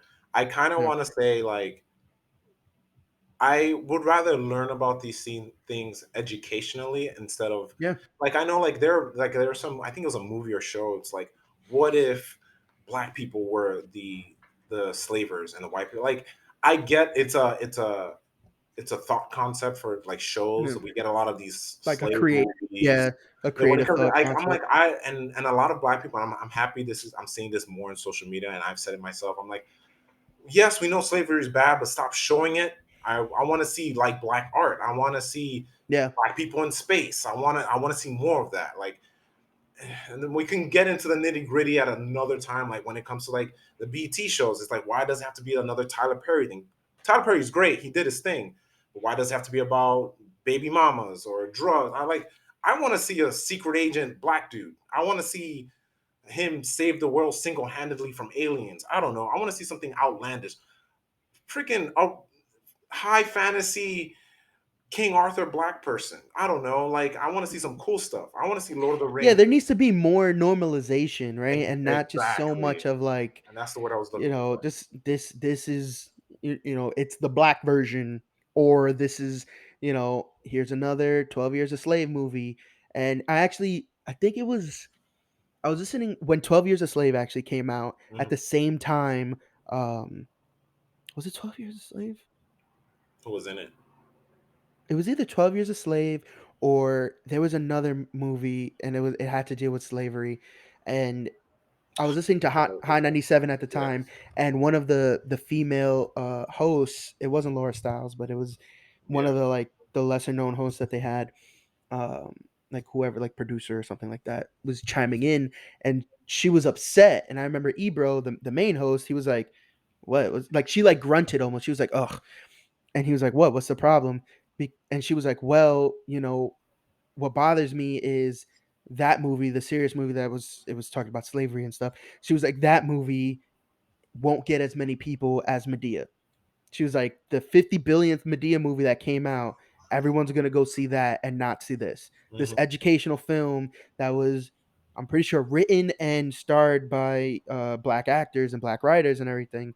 She was like, the thing that's more important, people aren't going to care about because they have this funny, comical Medea movie that'll take your mind off everything and have a bunch of, like you said, baby mama and drug jokes. And it's like, yeah, those things are fun and good. And obviously, you always need that escape. But the reality of the situation sometimes is just more educational. Like, you should go see something else and educate yourself on what happened, Hmm. rather than just, again, for the 50 billionth time, just watch something that's a guilty pleasure. Exactly. you know like, it's sometimes it's, you should watch the thing that makes you uncomfortable because you learn about something. Exactly. And it Um, sucks that, like you said, it's what's more in vogue, what's more popular is the funny over the educational. And it always is in every walk of life. But it seemed to me anyway, being a minority, being a Puerto Rican man, and honestly, truly speaking, not even knowing too much about my own culture, like beyond my own family traditions and cultural aspects that we share. Like, I don't know too much about the island. I've been there and it's beautiful, but beyond like the food and the music, and I don't even really know too much about the music. yeah. Like, the history of that island, I really don't know. And Puerto Rico's a huge deal to the US. Yeah. And it kind of sucks that, I mean, I don't even, to me, when I was in school and Hispanic Heritage Month, which is a thing Yeah. right now, Hispanic Heritage Month was like a lot of Mexican history, Hmm. which is fine because they are a big deal to America as well, Yeah. and they should be represented. But what about the other colonies and the other islands and the other Hispanic nations, right? Yeah. Like in New York alone, it's the melting pot, right? I mean, just Yeah. where you grew up, everyone's Dominican and Puerto Rican, and there's a huge Cuban influence over there, as well as Jamaican and Haiti. Hmm. I don't understand why, whenever, and I know it's getting better. My wife being a teacher, I can see the inclusion happening with kids as we go on. Yeah. But we need to do, as a country and as a civilization, we need to do a better job with incorporating representation, like Yeah. inclusion of other cultures and races. Like, I didn't learn anything about Puerto Rico really in school. And then what sucks is, once you're out of elementary and high school, that's when you get to learn about other things when you're in Which is college. not good. It's No, not not at good. all. Like If you why did have like the if you have the money and the resources to plunge yourself into 30 years of debt, then you can start Mhm. to learn other things, which And I is think like, that why? is something one of my teachers always said, and you just said it. Whenever he was a adjunct professor who wrote for the New York Times, he always said, Mhm. "Go where the silence is," and you just said it. Go into debt so you can learn about these things, but you can't speak But your then truth you're in so because much you're too debt. poor to speak your truth. Yeah, then you're in so much debt you can't do anything about it. Yeah, so you learn about it. But I kind of want to say like my last thought. Yeah. because I have random thoughts like these, and I've thought about this a long time.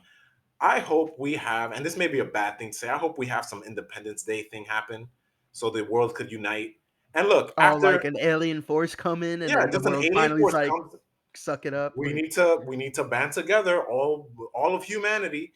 And if, look, and if humanity doesn't come together after this, another alien invasion. We just keep getting it until we learn our lesson. And until we look, learn. if I'm taking a bullet or a laser from an alien for humanity to get better, I gladly will, because I'll look down and be like, oh, you still not learning it? Send another one. Just send another one. Another one. Yep. Another one.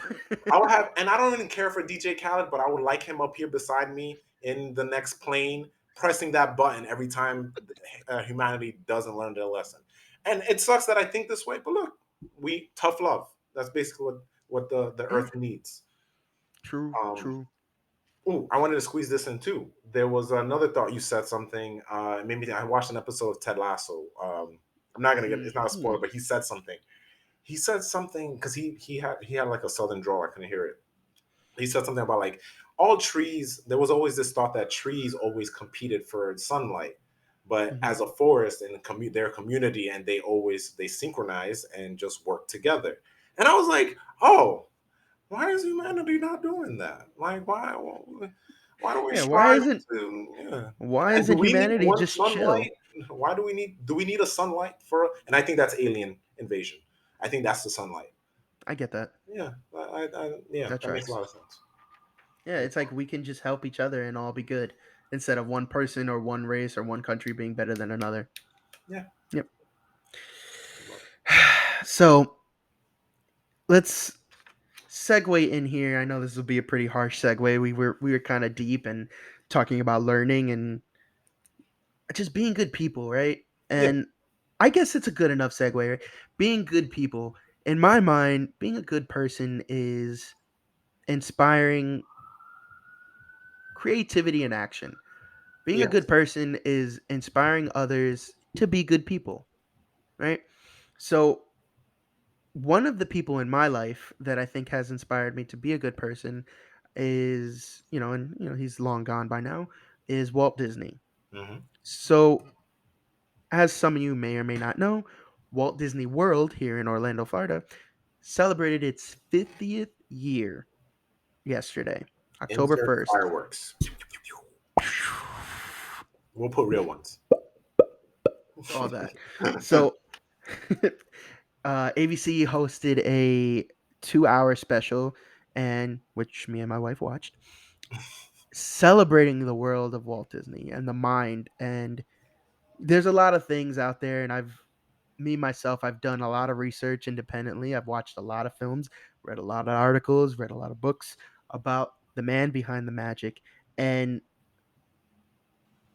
he was just as magical as people portrayed him to be. Mhm. Now, whether that magic was not what you expected or was, he had an incredible impact on the world. He was an incredibly poor farm boy, Mhm. and he left he left home at 16 or So yeah, it 17. was a really young age. 16 or 17. He was one of like 10 or 12 siblings. Uh and he just made his own way.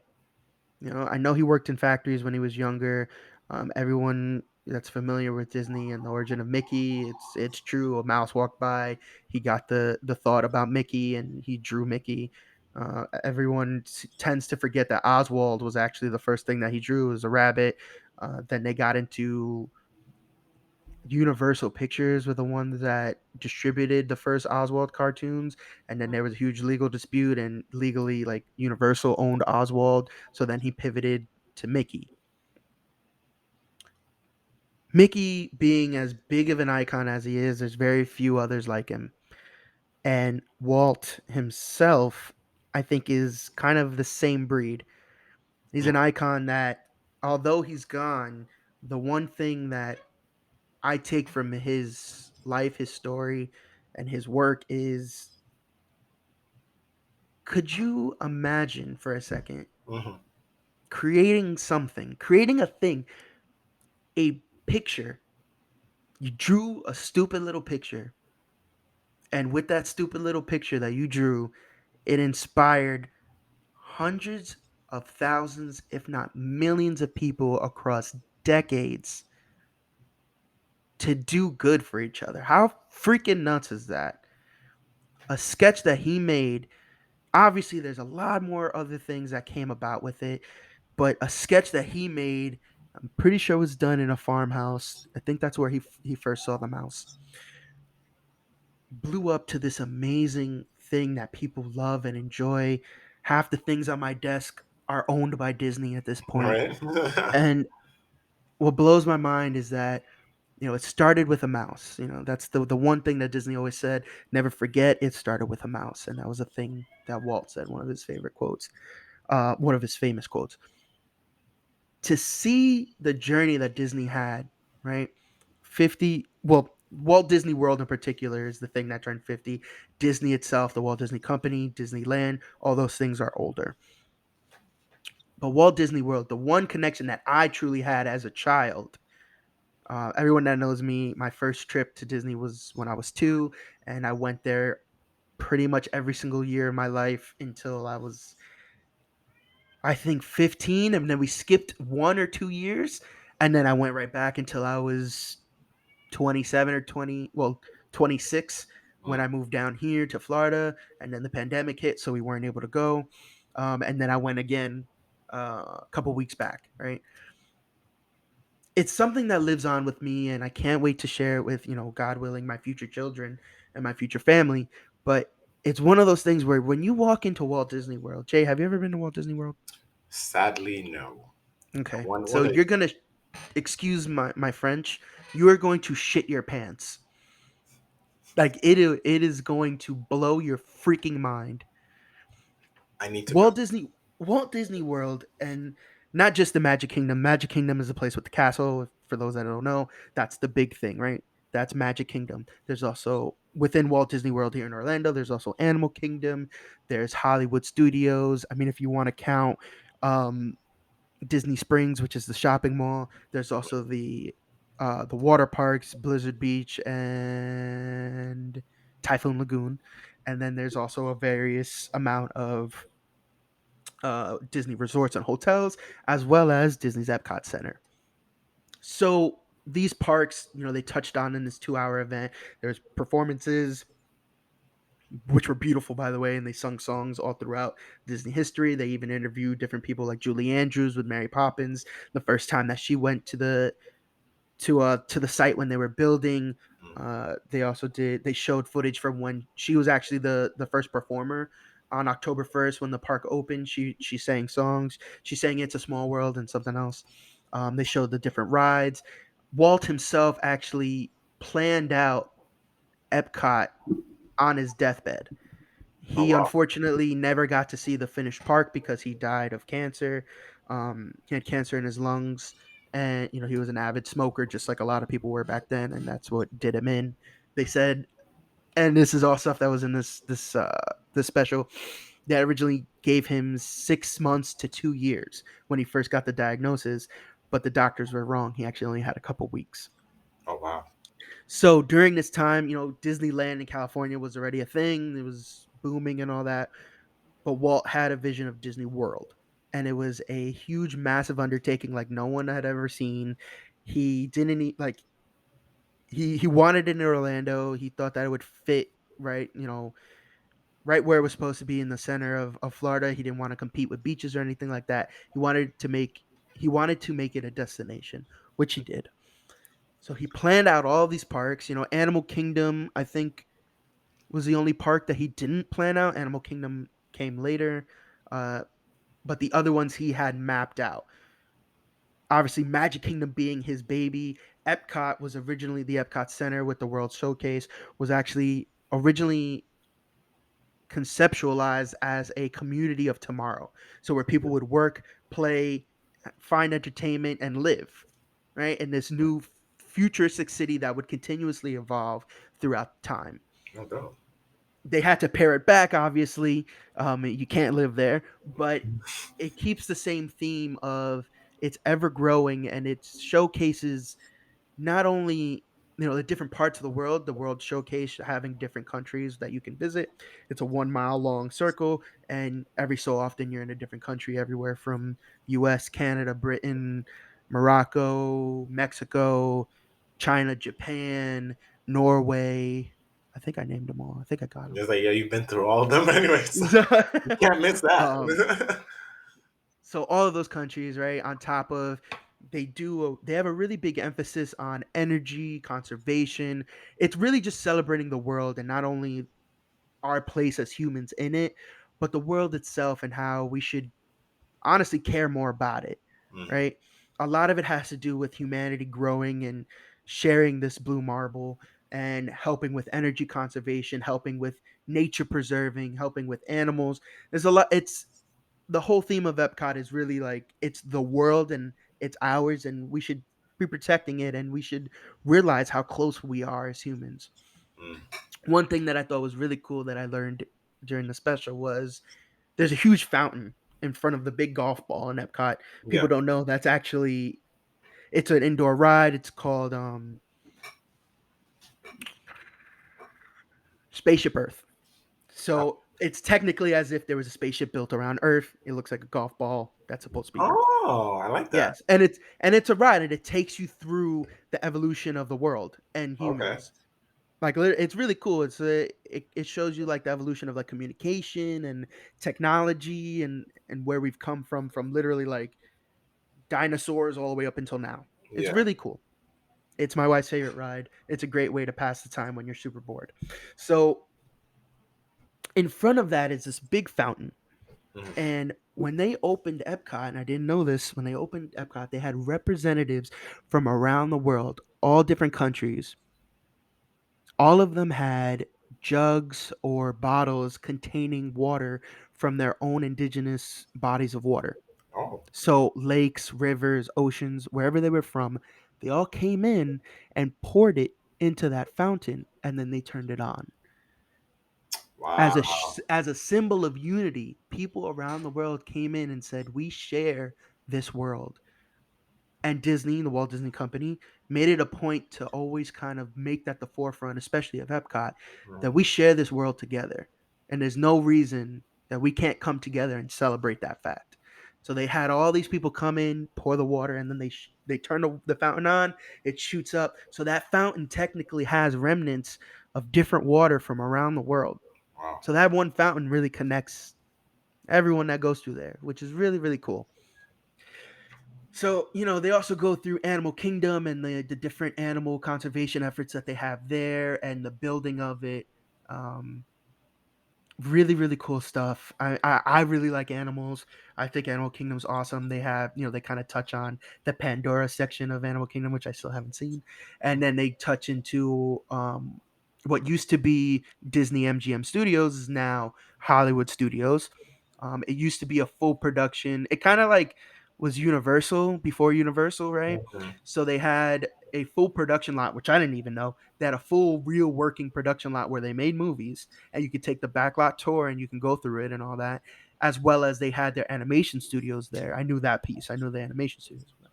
So that one was really just celebrating Hollywood and cinema altogether. They had the Great Movie Ride, which they freaking took out, Mhm. and it goes through all the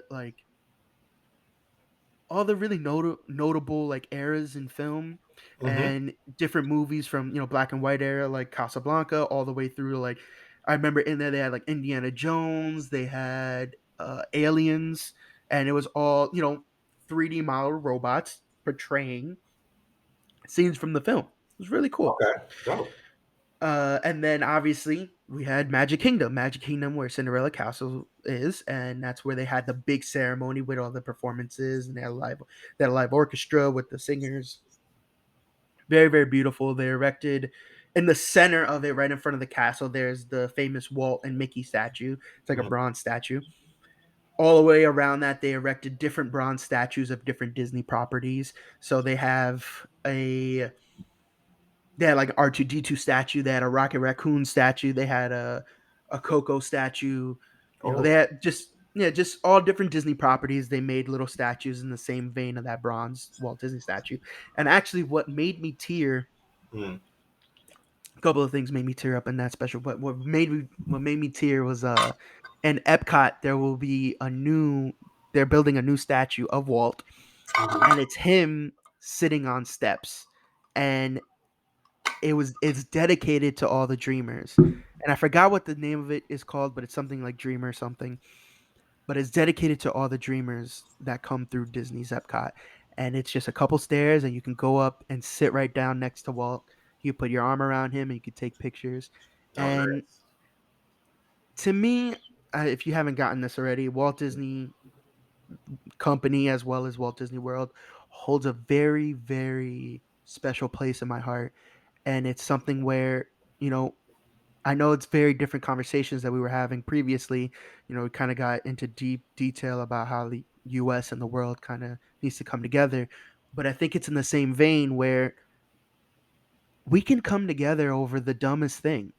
We Yeah. can come together over interests. We can come together over this world that we share. We can come together over a mouse. Mhm. These things, these ideas are cherished so deeply by the people in that world. I'm not even going to call it a theme park. It is a world.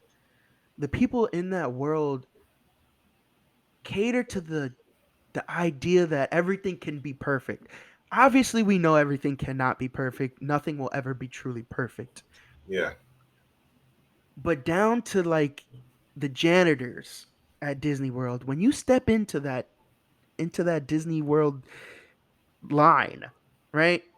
The Mhm. grandeur and the bigness washes over you, and you are transported. You're not on Earth anymore. You're The in Disney Disney World. wave. Yeah, it overcomes you. You are on a whole different plane of existence. You're somewhere where you can just relax and have fun. That's it. And yes, it's incredibly expensive, but it's super worth it. It's something where I will never stop going. I will never stop trying to embody that vision that he left for us. It is to inspire others for the sake of inspiring others. There's Yeah. no there's nothing else. There's no like, oh, I'll do this for you if you do this for me. It is pure inspiration just for the sake of inspiring. You go there, you embrace this media, you embrace these things, and of course it's to make money at the end. But when you look past the physical, right? When you look Yeah. past the almighty dollar bill, they're there to break your mind. They're there to take you away from the world and to make you have a great time and realize what can be possible. From literally seeing the floating mountains in Pandora Mhm. in Animal Kingdom to sitting down and feel like you're flying over the world in Epcot. There's a ride called, I think I know. I forget the oh my name, but I know gosh, that we'll talk about that. what is it Is called? it something like? I totally spaced. Um, but it's a ride you sit down and basically it's like a hang glider and you're Yeah, going over different parts of the world. It's really really nice, and that's in Epcot as well. very very Aladdin esque. Sort of, yeah. It's Yeah. but it's very just real. It's Mhm. not like campy and cartoony. It's literally Mhm. you are flying over like the savannah, the orange groves in Florida, like the Swiss Alps. Like you fly over these really beautiful places. Yeah. Um, but it's one of those things of just like it allows you to escape and in a good way. It Mhm. really allows you to just kind of like take it all in and be surrounded by these things that are created just for pure fun. And there's nothing else on this world like it. I know that for a fact. It's a beautiful time, and it's something that drives me to be a better person, a better creative, to talk to people, to make those connections, and to inspire others. It's just a beautiful world, and I I really do think everyone, obviously, if you have the means and funds to do so, everyone should go there at least once. Yeah. It's a it's a true new age Eden. I would love to, because I've never been.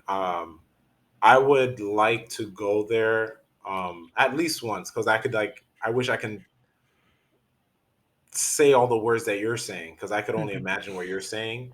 And just like you said, it obviously is to make money, but the real thing that comes from it is how you feel when you're there.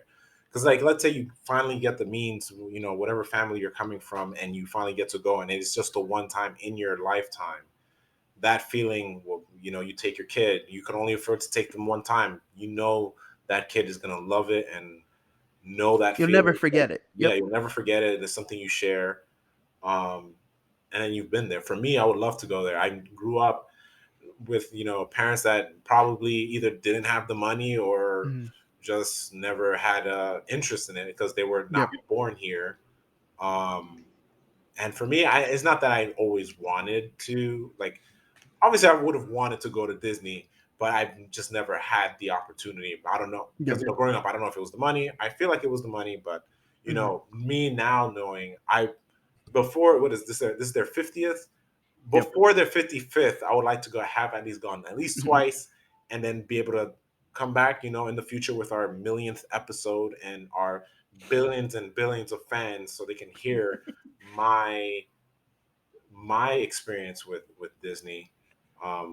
Because my when it comes to Disney, my it goes as far as the movies and Yeah. anything else tied to that. Like, I bleed Disney Pixar. I bleed Disney, like the '90s Disney, like the pinnacle. Like, to me, Mulan, Tarzan, Hercules, Lion King. Like, that's all in me. Mhm. But when it comes to the world and what Disney World and Land, never been. I would love to go. Yeah. Disney I World want to is, share those experiences that you're, or feel those yeah. experience. It's something that it's truly, I and as long as I've lived, it's never been something that I could mimic with something else. Being there is, it's nothing short of magical. Yeah, It is. It's yeah, pure magic, and it's not. It's weird because it's like it's real magic. It's tangible. You could feel it. You can touch it. You could taste it. Like it is there, and it's people are there creating and preserving magic as you go. In the special, this will be the last thing before we move on.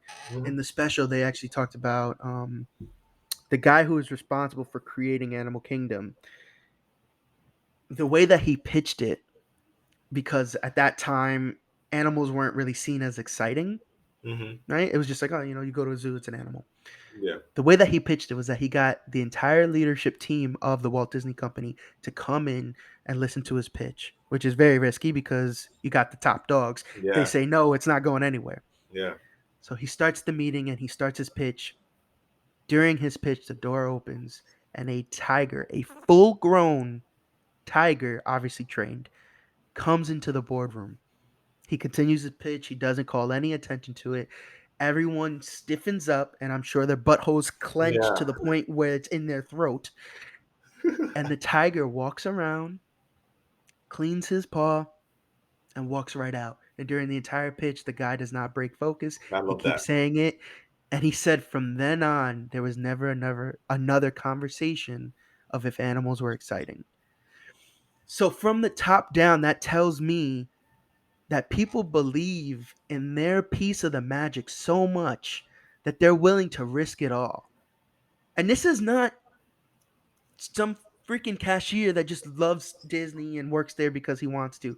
This is Yeah. a guy that was in charge of making another one of the parks. He took time to pitch and he was like, all or nothing, we're going in because I know that there's magic here. Hmm. So to me, that tells me from the tippy top to the very bottom, everyone believes in that magic and does what they can to get that magic to the people. Hmm. And that to me is something beautiful. He even described like he had met people that became biologists and zoologists strictly because they visited Animal Kingdom. Hmm. And they Yeah. had such a big impact that they did that. And I'm sure there's millions of people that became cartoonists or graphic artists or engineers because they wanted to do something like Disney, you know,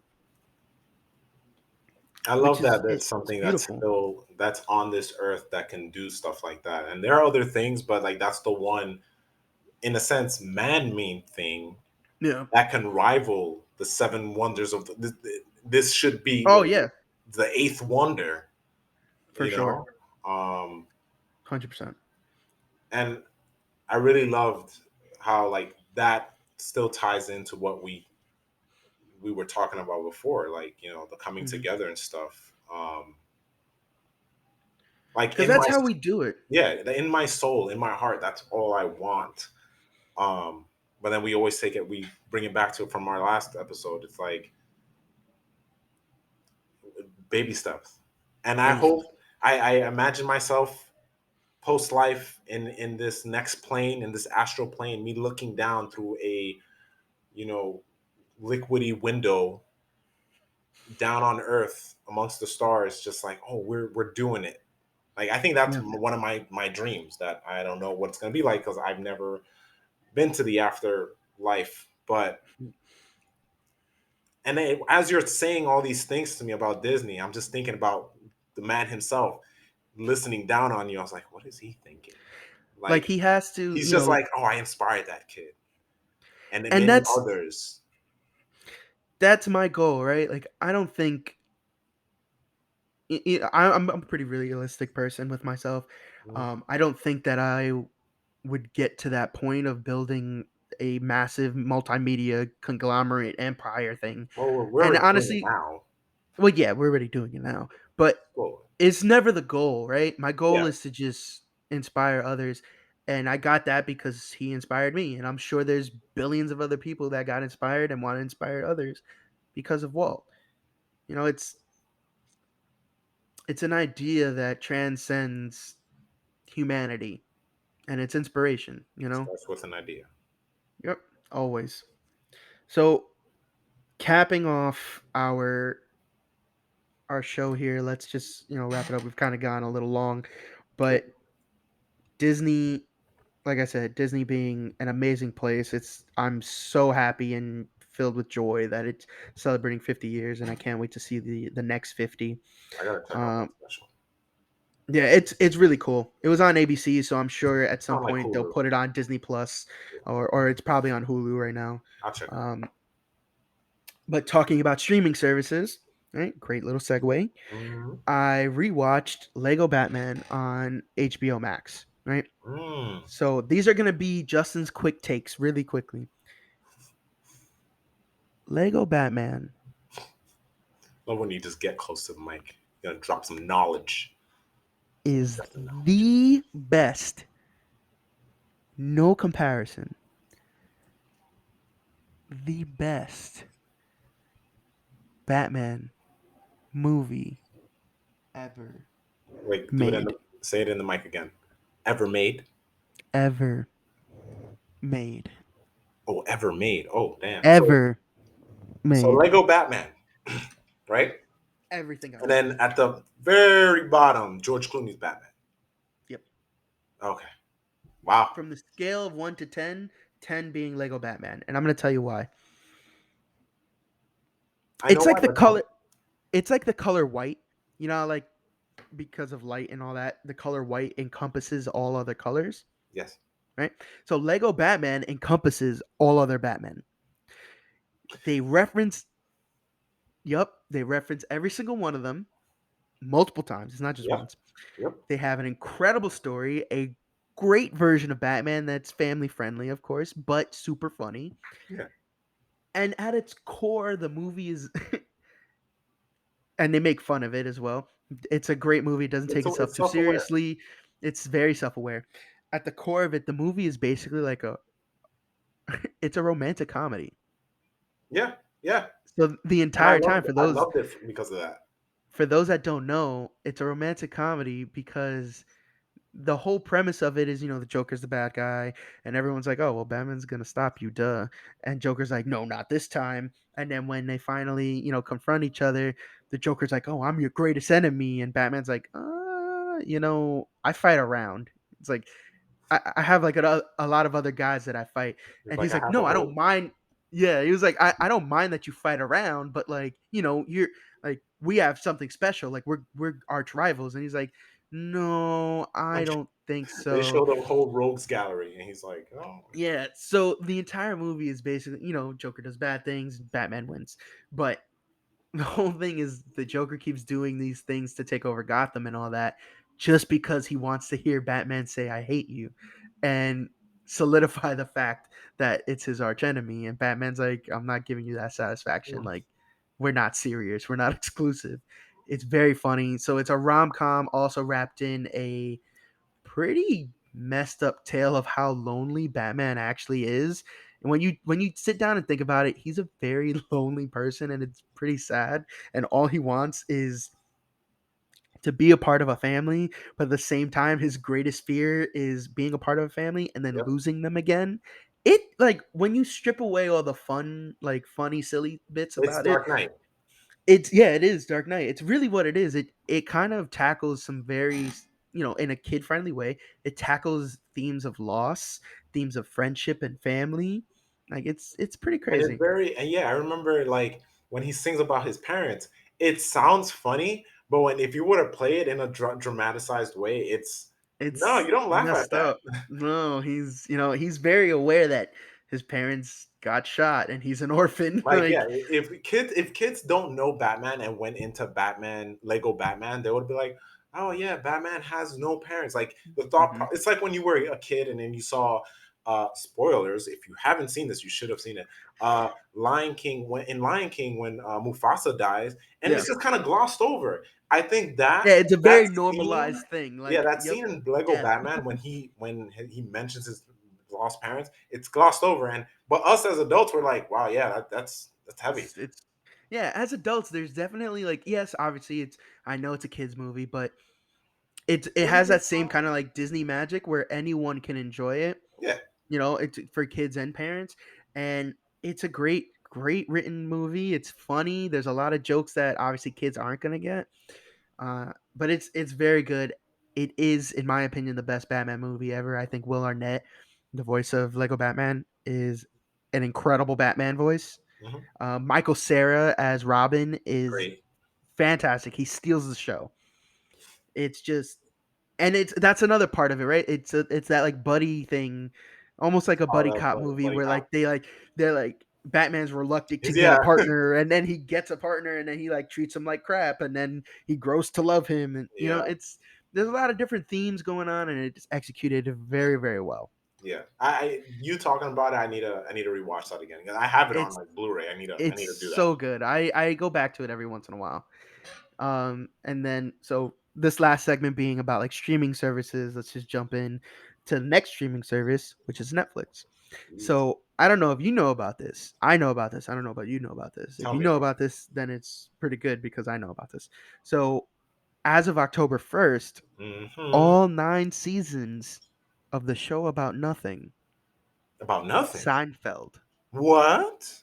has come to Netflix. Boom, That was right? pretty. That was. That was good, right? That was Keep crazy. That going. was right Don't up. don't That don't was ruin it. Keep going. That was great. That was great.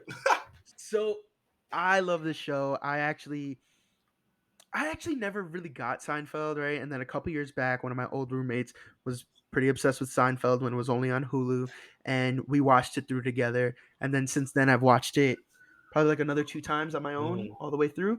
I love it. It's fantastic. It is a show about nothing, and it truly just showcases how dumb groups of Yeah. friends are, and it's a very and I mean don't get me wrong, it's they're all primarily like Jewish American Yeah. like actors, and they play Jewish American people in the city, but they're very normal. It's not like Friends where they never have to go to work and they all can afford all these amazing Yeah. places. Like most of the cast is broke for most of the Yeah. show, like, and they struggle. I'm It's gonna have to cast because it's Jerry and Elaine are the well only ones that work. Well, no, Jerry and George, because Elaine is Well, pretty broke in the beginning. oh Kramer yeah, well is that's super true. broke, but always has like schemes going on. Yeah. Jerry is a comedian, but he's the only one that has like a decent amount of money So coming then you in. would say Elena and George switch places because I for Yeah, the so longest so yeah for the longest time I always just like what before it got on any streaming service before Hulu yeah, it would play on TV. It's mhm, such a good show. I would avoid watching it because I was like, oh no, I want to watch this and sit through it. It finally hit Hulu and I watched it all through. You don't have to watch it in order, but it's nah, great. it Um, is. but yeah, like I'm happy it's on Netflix again because I'm gonna watch that.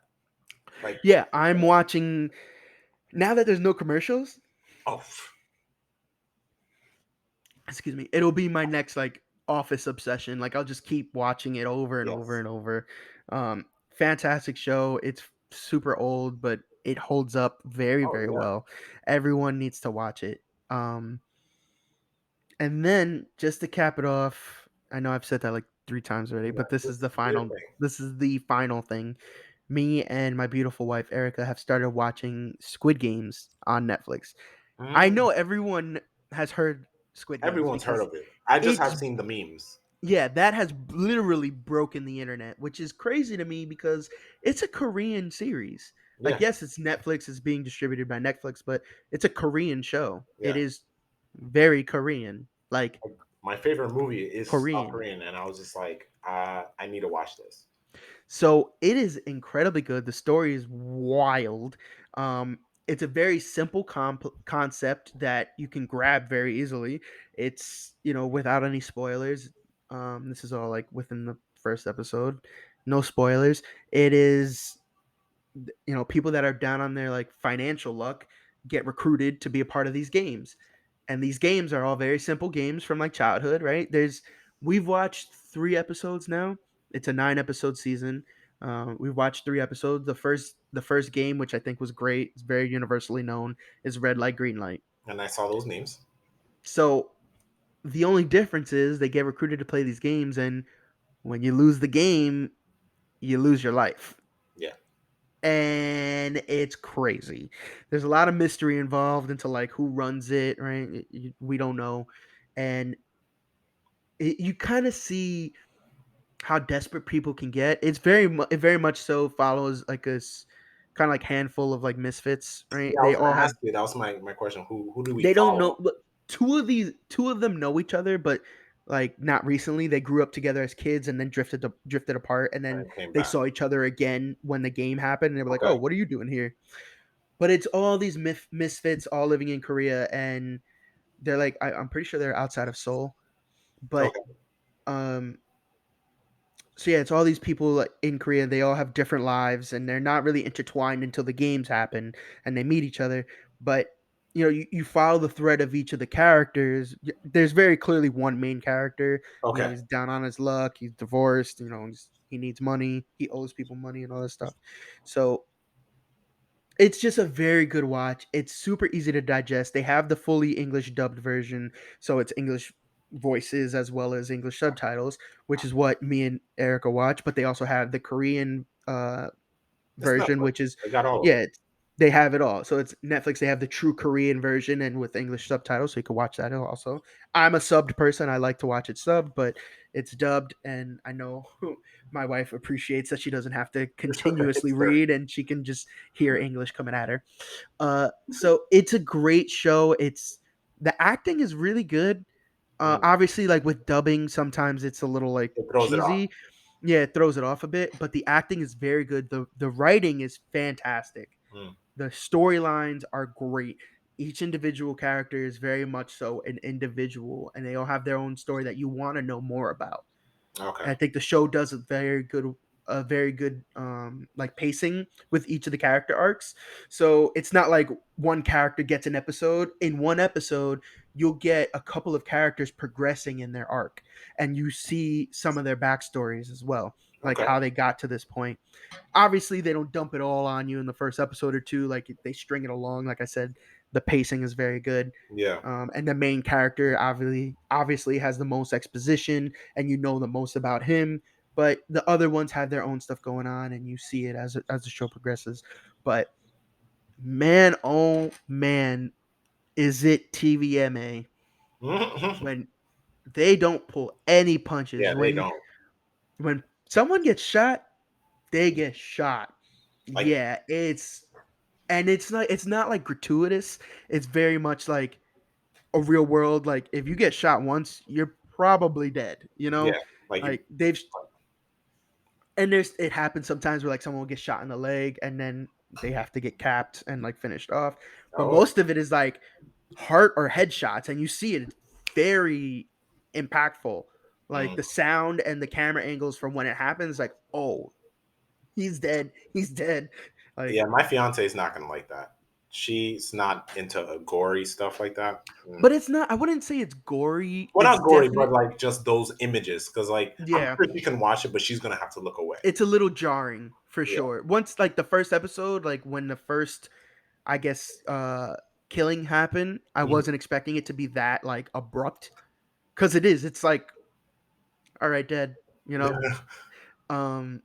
So it is a little jarring at first, but then you Like get you do into it. it. Okay. Yeah, it just kind of, yeah, you get used to it, and you're you're along for the ride, right, with these characters. And the show does another very good job of never letting you know more than what the character knows. Okay. So like I said, the main character, you follow him through the first episode, pretty much solitarily him. Uh, so you don't know about the inner workings of this big organization or anything. You know, they'll tease like the head guy. You don't really know who he is or what he does or why he's doing this, but they'll tease like showing him. But truly, like you don't know the situation beyond what the characters are Yeah. experiencing. And then we made it to episode 3, and then by then you actually get a new character, and that character is linked to someone else, and he's trying to figure out some stuff. And because of that new character, you start to see more of the inside operation. So Mm, it's really, they, like I said, they do a good job at not showing you too much at once and really letting it be a slow burn. I could see this being a multiple season thing. Like I said, we've only watched 3 episodes, so I don't know how many okay. legs this is really gonna have, but it's great. It's a really good show, I and like the everyone should go concept. watch it.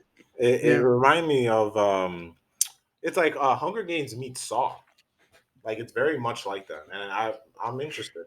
Never really If saw you, Saw through and it's through not when I like was young. it's not it's not gory and like gratuitous as Saw, because like different traps can be kind of Yeah, like too much, but it has that same thing, that mental game type deal. yeah. And if you've ever seen or played the Danganronpa games Yes, yeah. or I the know what you're anime, talking about. Yeah, very similar to that. I was gonna It's mention that we very, talked about that.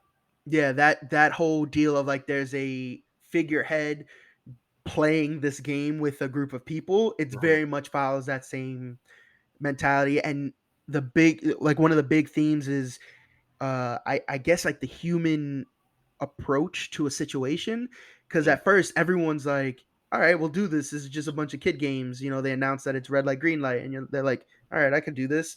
And then they see some terrible things happen. They're like, I need to get out of here now. mm, And some of them are like, no, we need to stay. And it's very much like how you would react if you were in the situation, and it plays up on like the differences of humans. And like maybe at one point they have this one opinion, and then they look at their life and they're like, you know what, no, I'd rather be here. It plays on the human psyche oh a wow. lot.